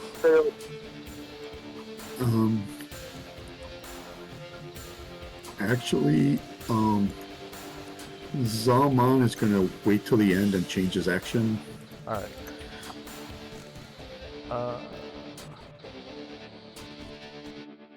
And then next up is Shandrak. And you Okay. said you wanted to move silently on the surface?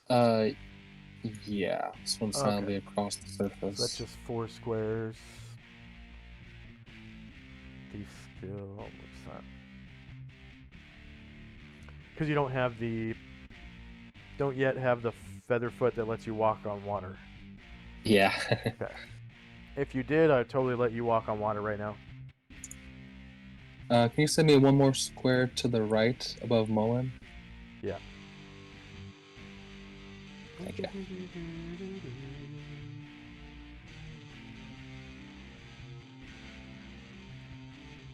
Alright, and then, yep, there is no rally from Ryer right now. Next up is Airdrin. Alright, now Airdrin does know how to swim. So can he first swim closer? We'll swim like 10 squares. And then dive under to hide under the waves. Okay. And hide in shadows.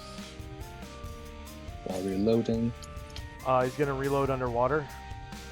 Oh well, before he came up, before he went down, he would have reloaded. So he's not going to dive right now. I thought it was a free action to reload, but yeah, if he can't do that, then yeah, he'll reload first. Okay, so he's on the surface reloading. Yeah. Okay, I'm gonna roll an item save for the powder and see if it gets mucked up by the water.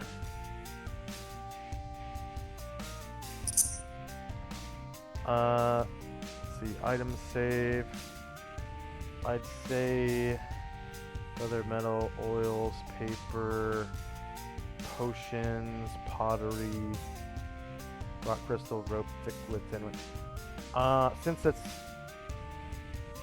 like a chemical type thing, I'm gonna make it save as a potion.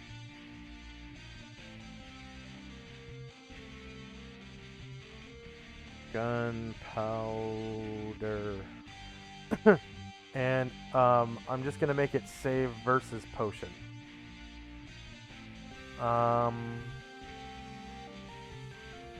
Oh, there is no. Okay. Acid, crushing blow, disintegration, fall, magic fire, normal fire, cold, lightning, electricity. I guess the closest thing is acid. Because that's a chemical type of thing. So potion, save versus acid. And I'm not going to give him a modifier. So it looks like the black powder like softens up in the water as it accidentally gets splashed. It doesn't foul the barrel or anything. I'm not gonna go that far. It's just that charge is donezo. Okay. Like you'd have to get onto dry land to properly reload without a save. But there is a chance. The chance is actually it's 15 or greater, so you have like a 25% chance. The die roll was 2.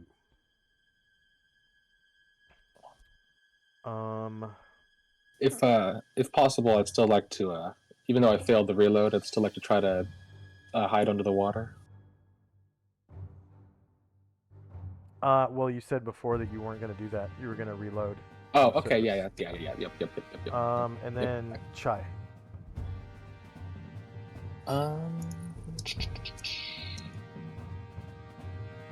And he is a proficient swimmer, right? Airdrin? Airdrin is, yes. Nice. Most of the NPCs, when I build them, I make them proficient swimmers. Most of the time. Some of them, not so much. Chai is just gonna wait right now.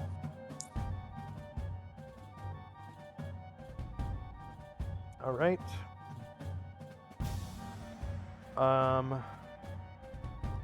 This Ishit Shachidal is gonna come up to the surface, so that is 5 squares, and then move over to the Almond.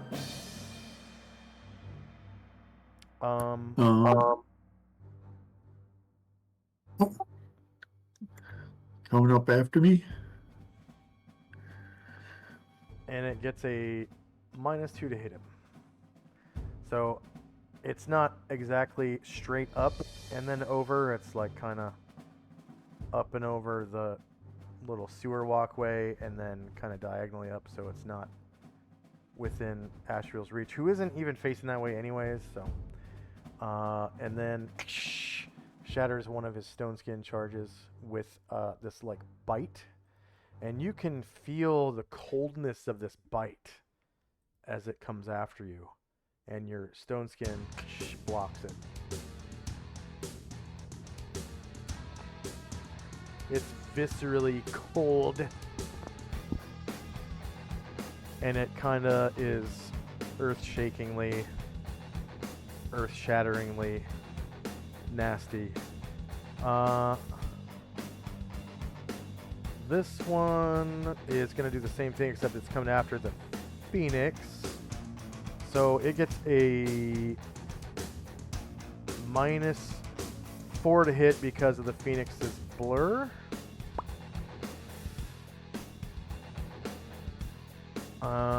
So attack, bite, and that's this chilly nasty bite.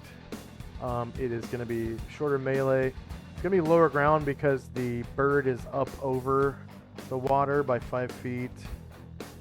And then no... I forget what the blue aura is on the bird. I might need to re-roll this, actually.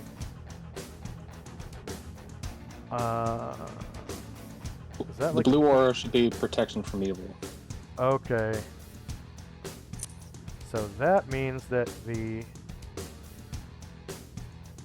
Ishit Shachidal shouldn't even be able to attack him. Let's see. Phoenix.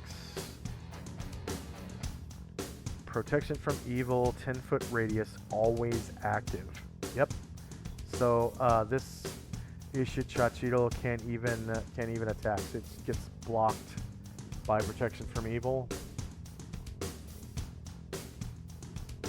And then this one is going to do the same to Ashriel, who should be floating on the surface, right? Yeah, I was going to ask about that. So he was flying. Could he would he still be flying or would he be floating? He would be floating, but on Okay. his move, he can fly out of the water. Okay. Shoot. And this... Okay, so... You're protected from evil as well, so same thing. Yep.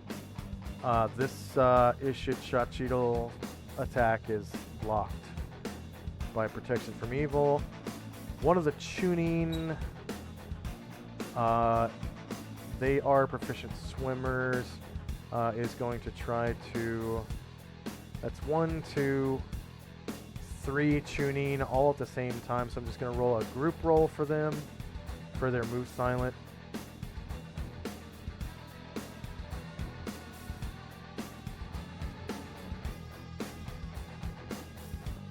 That's like 3 of them right in the front. Some checks. Thief skill. Move silently. And they make it 4 squares closer to the bad guys. 1, 2, 3, 4. Kind of on the surface, but they're still stealthed. And then next up is Sakaki Buma, who will do the same. Move silently. And he's underwater and holding his breath, and he has 5 rounds, so it's been 1 round for him.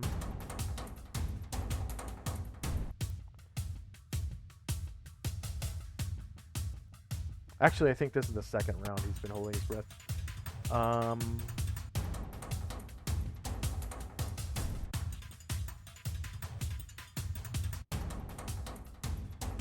And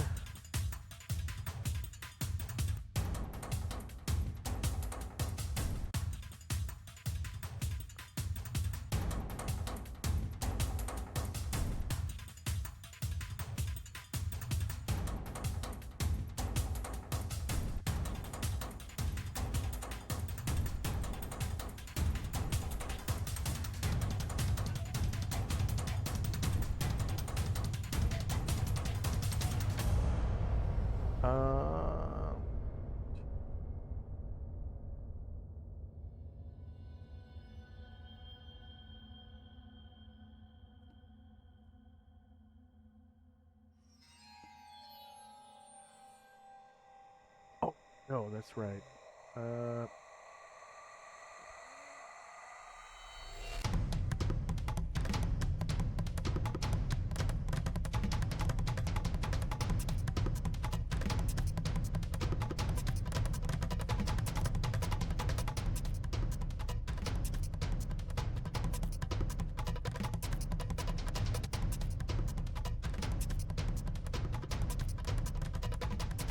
Okay, so Moen, he needs to make a saving throw versus spell at a penalty of -2, but wisdom adjustments apply to negate this spell. And it is domination. Ugh.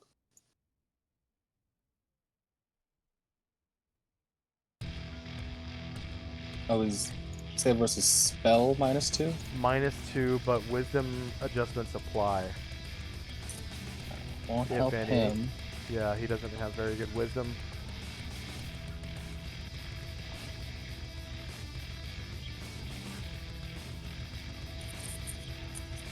Alright, he saved. Target number was 6 or higher and rolled a 12. And then there's another tuning. Whoops. On the GM layer, so check. Thief skill, move silently.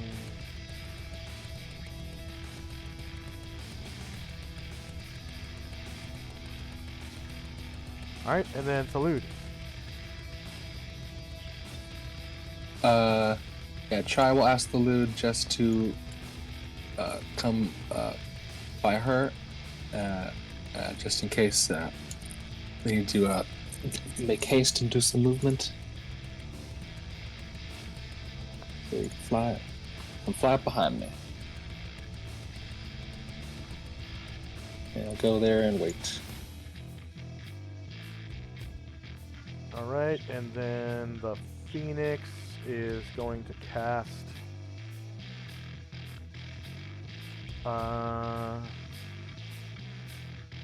There's some of these assholes that have surfaced. It is going to.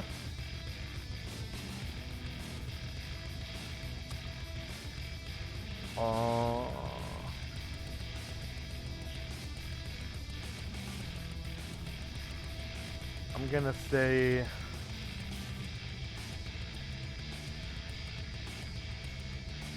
continual light on this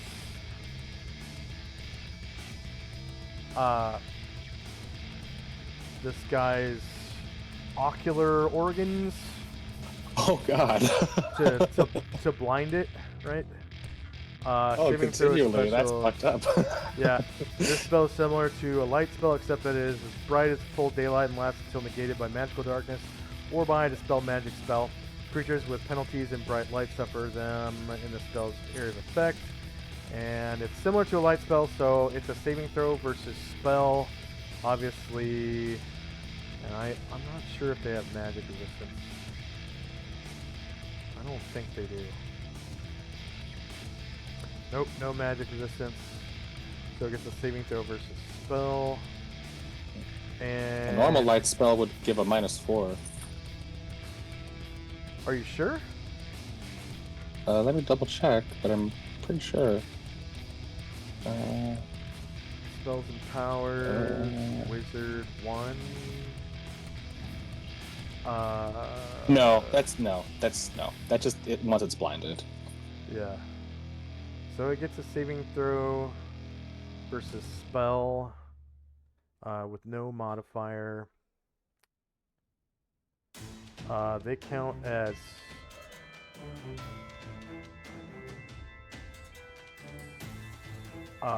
priest 12. Actually, that's not entirely correct. It shouldn't be priest. Not their saves. They count as priest 10 for their saves. And I'm not gonna multi-class them.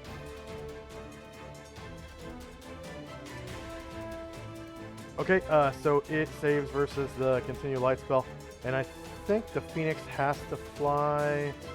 Yeah, it has maneuverability class D. So it has to fly. At least like 15, 16, 17, 18 squares.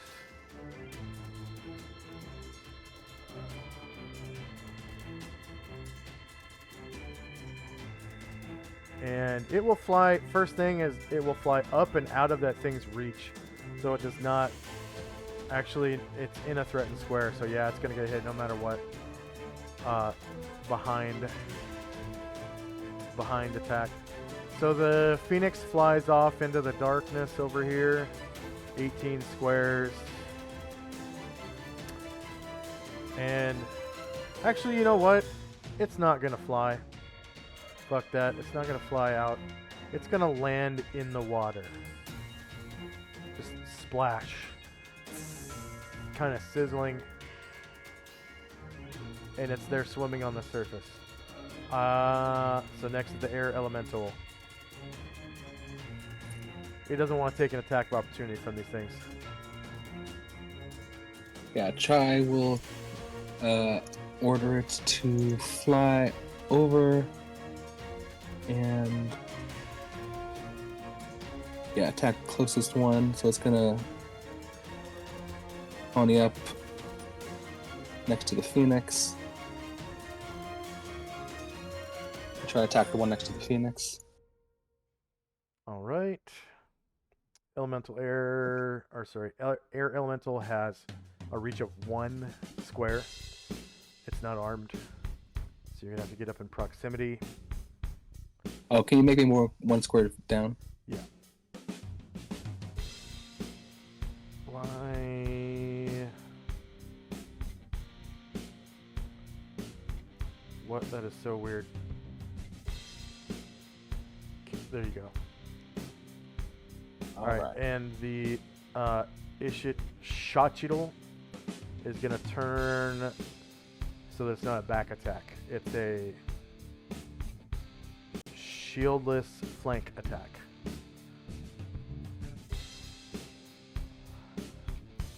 Ooh, natural. Yeah, natural 20.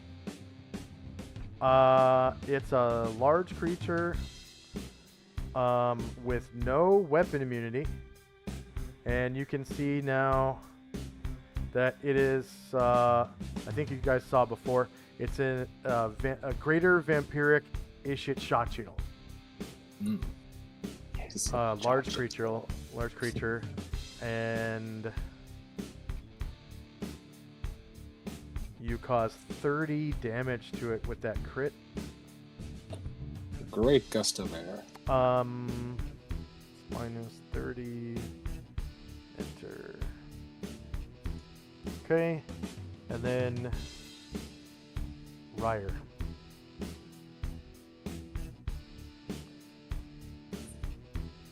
Okay. Ryer is unencumbered and can swim. So he'll go.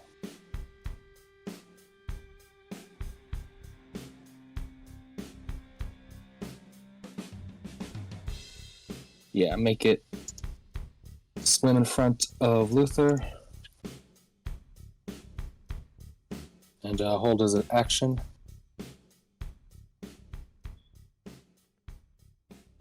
Okay.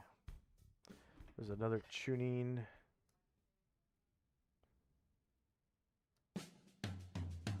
That is trying to move silently along the surface.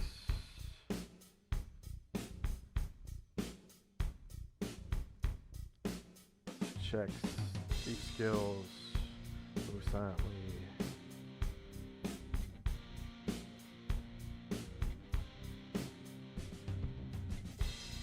And then the Jonin.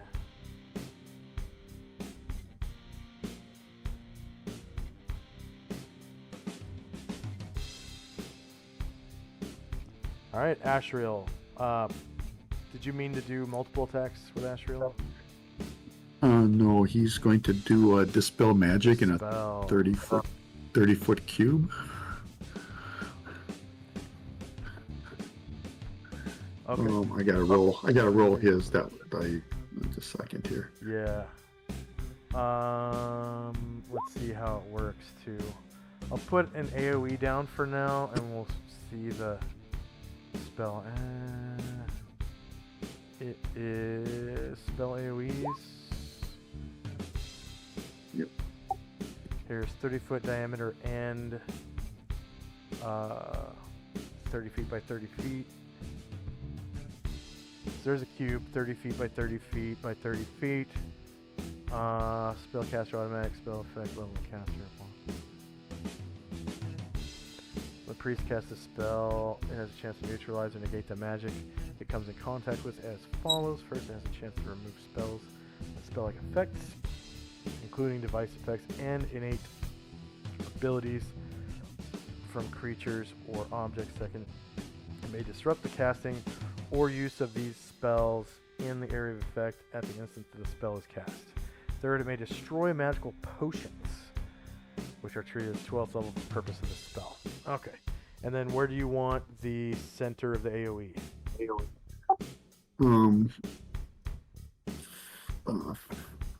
About 15 feet, yeah, like there. So it's going to be 15 feet in front of him and 15 feet down. So it's So the cube. The center goes on a grid intersection. Okay. I guess. And 15 feet down. Let me see.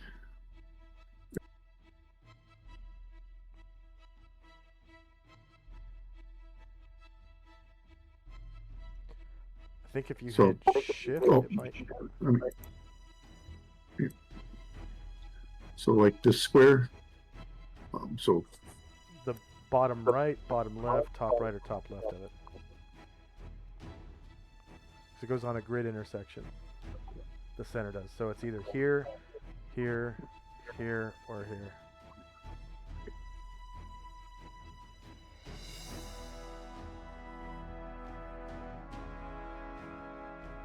I can't hear your mic.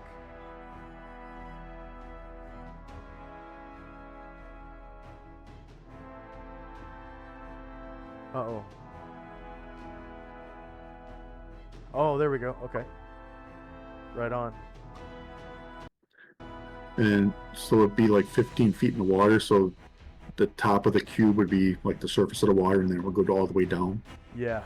Okay. And so looks like the only thing in that AoE is gonna be the raised water effect.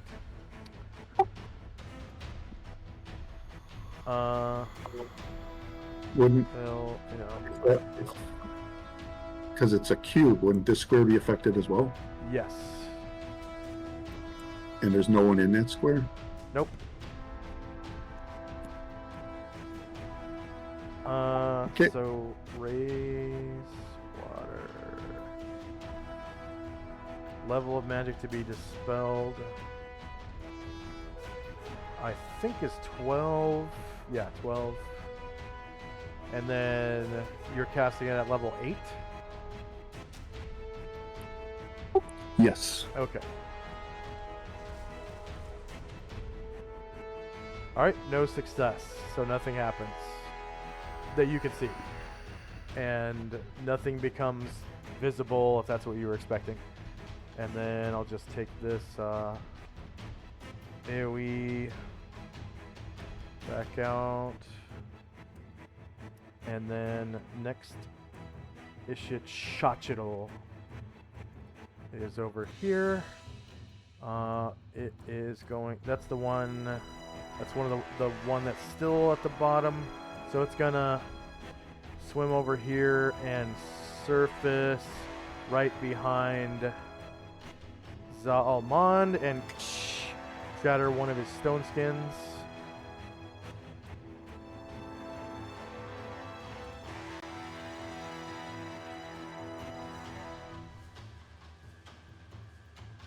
And St. Luther. Luther is casting Recitation. Nice. So let's make that Prayer 1. And can you guys see that red aura? Yeah. And if you can, he'll take a 5-foot step. Oh yeah. And yeah, make sure to get Moen and still get Ashriel and the guy fighting him. Nice. Okay. Looks good to me.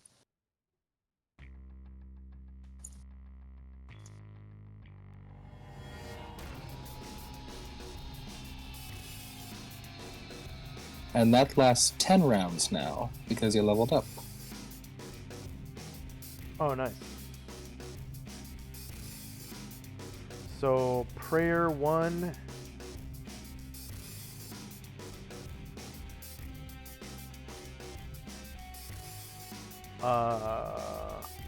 St. Luther Recitation.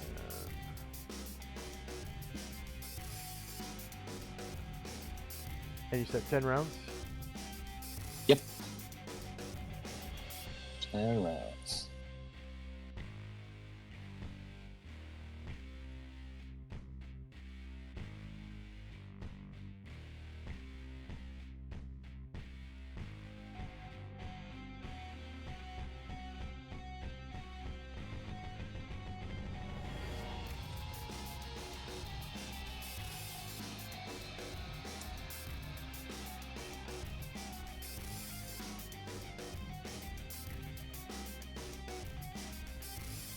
And that's one of those ones where it's no save. You're Yeah. just affected by it in the AoE. And it centered on you, so, you know, there's no magic resistance. Yeah. Well, there is, but it can't be stopped by magic resistance. Like it'll stop it for the person that's affecting. But unless it's centered on that person, it won't like block it from existing, like a fireball or whatever. Yeah.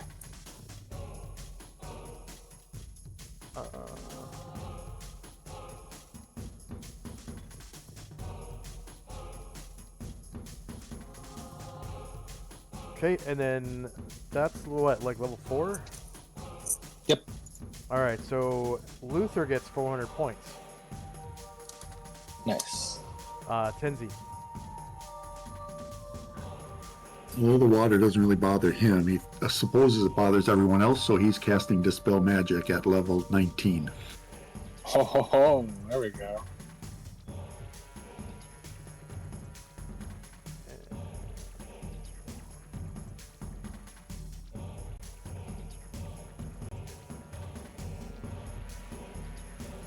Okay. The M button.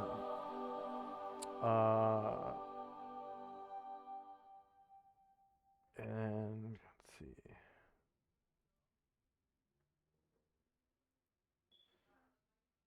Here is the AoE.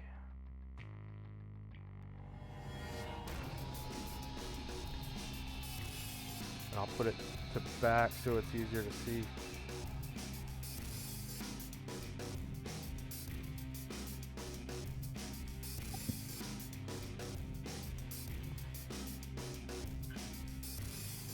We'll go with, I think I'll go with there.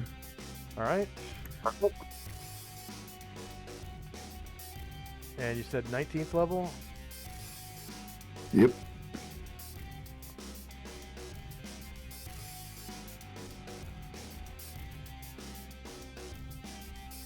Okay.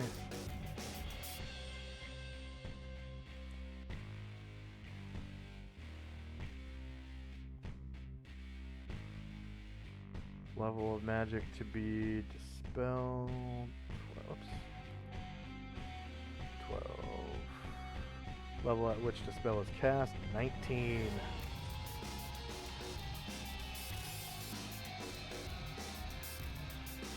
All right. So you succeed in dispelling the raise water spell. Its target number is 4 or higher, and you roll a 6. So you had a really good chance of succeeding. And the water goes back down to normal. And then those two of those creatures now are on dry land. It looks like it, yeah.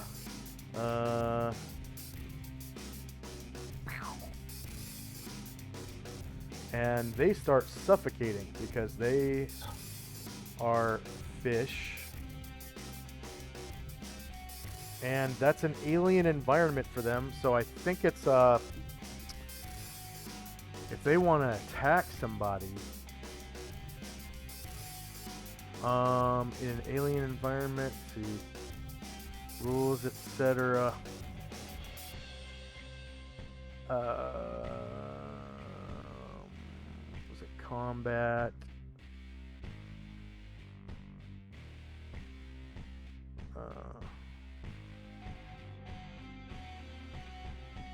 Astral, weapon immunity, charm spells, arrow combat actions, and movement.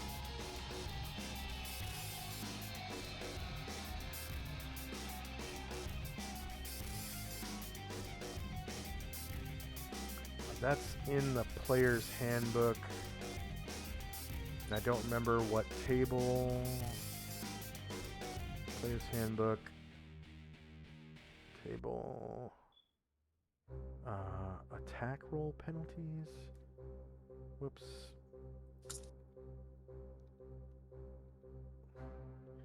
Specialist attacks per round.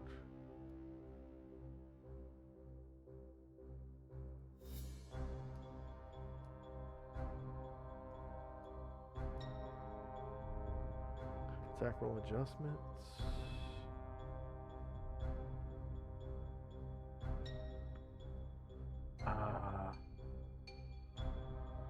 It would be in the combat chapter. Combat modifiers. Yeah, okay. Defender invisible, defender off balance, defender sleeping or held, defender stunned or prone, defender surprised, missile fire long range, missile fire medium range, rear attack. Archetype versus armor. Maybe it's in the Dungeon Master's Guide. I remember there was an adjustment for attacking in an alien environment.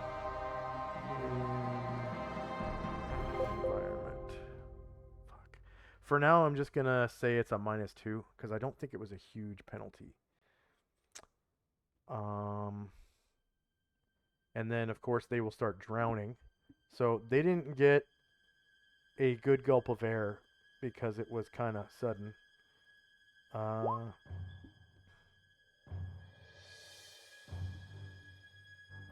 And I should probably...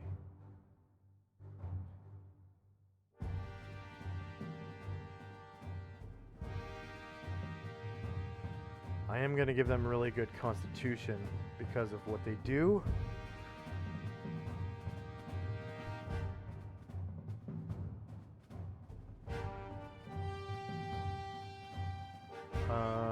So...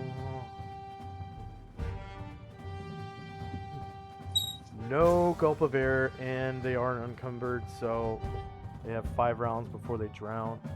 They can kind of flop around. I'm going to give them like one space of movement per round to like flop around like a fish, you know. I guess I'll make it like a random direction because fish aren't super good at that. So I'll do like a grenade-like missile. That's how I'll do it. That sounds fun. Okay. Grenade-like missile effects for them to flop around. So let's see. Exit, shot, cheadle, drown, suffocate. +1, and they have -5 rounds. I'll give them a -2 to hit for being in an alien environment. So -5, enter.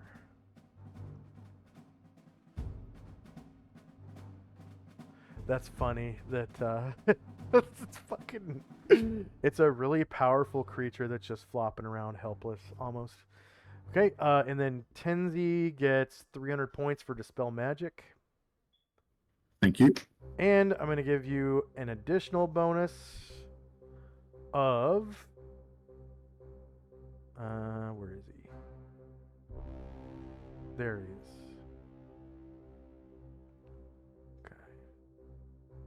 Give you an additional bonus of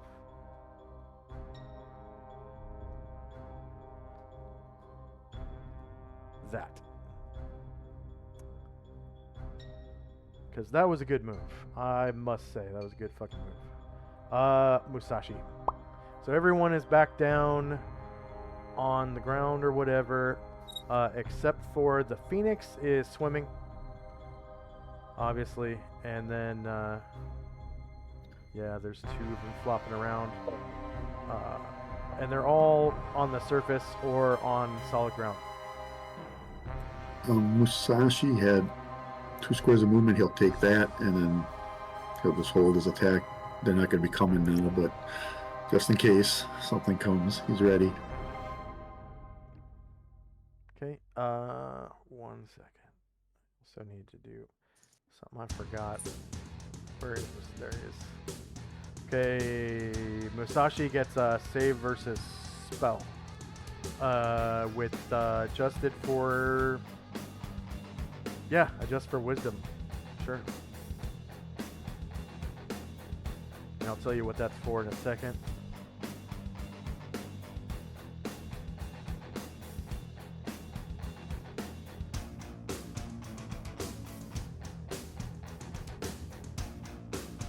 You didn't move him yet, did you? Yeah, I did. So should I move him back? Yeah, go ahead. Yep. Oops.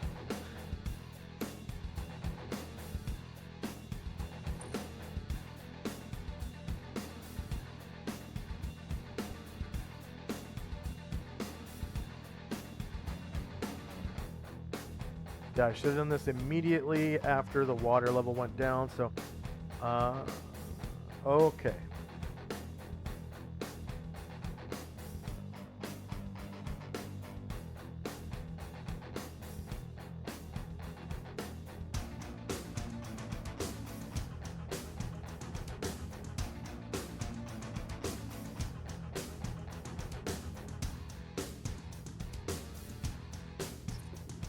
Okay.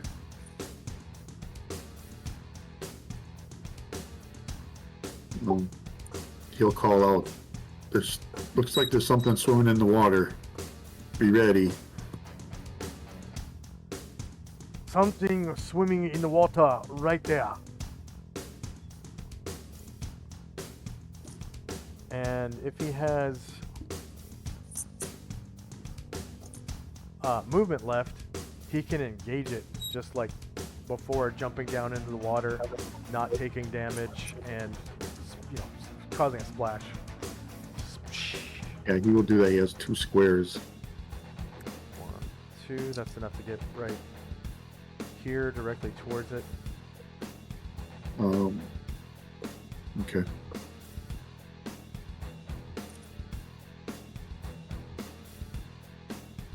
There's like a barrier. Yeah. So he just kind of splashes in the water and runs over and go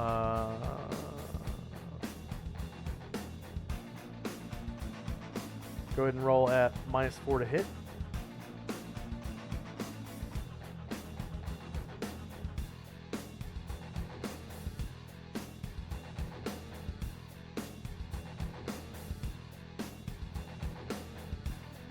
And of course it will turn to face.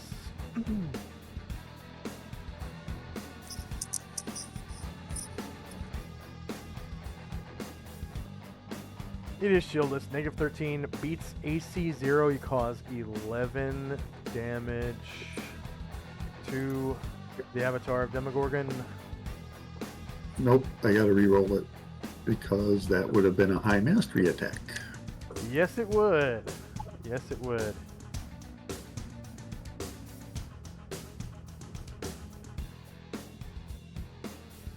Oh, I read the wrong line on a shieldless flank a little while ago. I don't remember who it was or what it was. Don't matter. Anyways.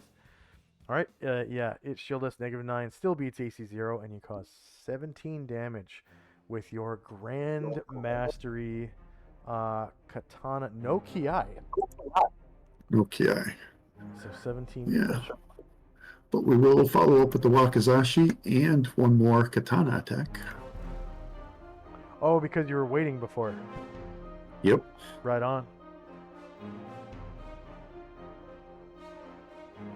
Oh, don't forget your +2 for recitation. Yeah, I got that. Okay, shieldless, -4, 12 damage. And one more high mastery.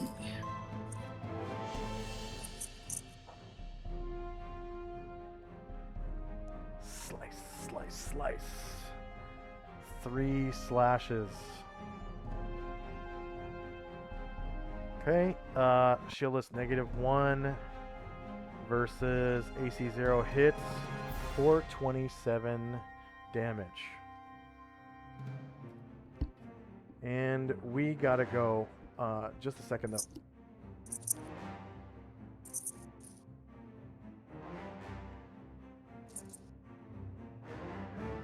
though. Three motes fly off of Demogorgon. And Musashi now takes 27, 39, 49, 56 damage.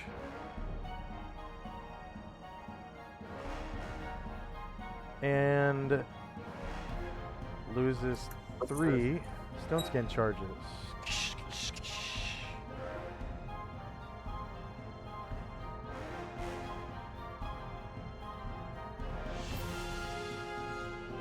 And we'll leave it at a cliffhanger, but I am going to give you guys experience for this vampiric Ishitshachido. So these are greater vampiric Ishitshachido, which are like as strong as Ishitshachido get. So they're worth 4,000 points each. So it will be a pittance, but it's a taste of what comes next session. So one Ishitshachido greater vampiric. 4,000 points. Number of player characters 2. NPCs 7. Creatures defeated 1. Hit dice is actually 8, 9, 10 hit dice because it is a 8+8 creature. So the first +6 count as 2 extra hit dice on top of the 8. But the last +2 does not, because it's not a complete +3. You have to have up to +9 for 3 more hit dice. So it is a 10 hit die creature. And I forget how many warriors and bards. I think it was 4.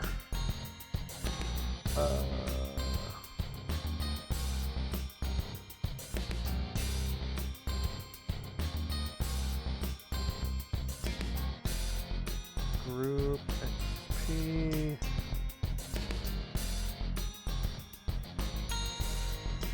Yeah, 4 warriors and bards.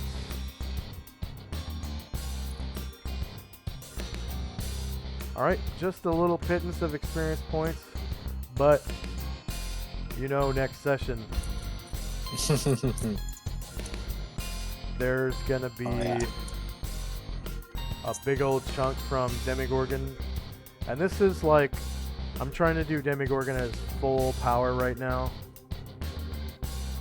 So that's why I did like all the water stuff and all that. But Demigorgon is worth 19,000 points. And then those other 4 Ishitshachido will add up to 16,000. So, good little chunk coming up next session. Did anyone gain a level? Nope. Okay. That was fun though. Yeah. And now that the session is over, I would like to. Airdron has 1 weapon slot that he's been saving. He's going to take katana proficiency. Nice. Very nice. So for our viewers, the Assassin Kit in 2nd edition. So a lot of people think the Assassin is not in 2nd edition for some reason, but it is. It's a thief kit. And it's an awesome thief kit because it's a thief that can take proficiency in any weapon like a fighter does. And so Airdrin, being an assassin, found a really nice magical katana today, and he's taking proficiency in the katana, which he can use to backstab people because he is now proficient with it. I only allow backstabs with weapons with which the thief character is proficient. So for normal thieves, that means thief weapons only, but assassins, that's any weapon they can take proficiency with. So that's a really cool kit. And then the thug can choose 1 weapon at character creation that's not a thief weapon and be proficient with it. And Sakaki Buma chose the Wakizashi. And he inherited a magical Wakizashi anyway, so. Alright, so no level ups or anything for any of the NPCs even? It'll be a while for me. I have a whole bunch of level ups in the past few sessions. Yeah. Yeah, same for me. I'm going to advance the turn order tracker past Musashi because we finished his move. So next up, when we come back next week, it's going to be Mad Moen. And Yes. yeah, any questions, comments, or concerns for me before we end the session? Nope. All right. Yeah, it was fun. For our viewers, thank you very much for watching. Please like, share, and subscribe. If you like who we are and like what we do, if you have your email on Twitch set up as the same email as your Amazon email, you can actually get one channel subscription for free every month. And that really helps out the channel subscriptions. And then, there's also, if you want to leave like a one-time tip or donation, there's links down below if you're watching us live on Twitch to our PayPal. And if you want to subscribe to us, there's Patreon. There are rewards at the $1 level, I think $5, $10, and $15 level.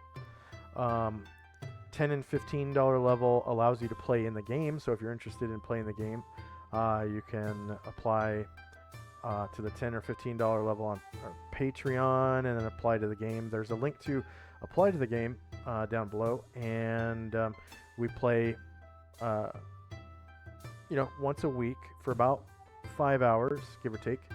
And then so it at the $10 level, it's pretty cheap entertainment, like 50 cents an hour pretty much.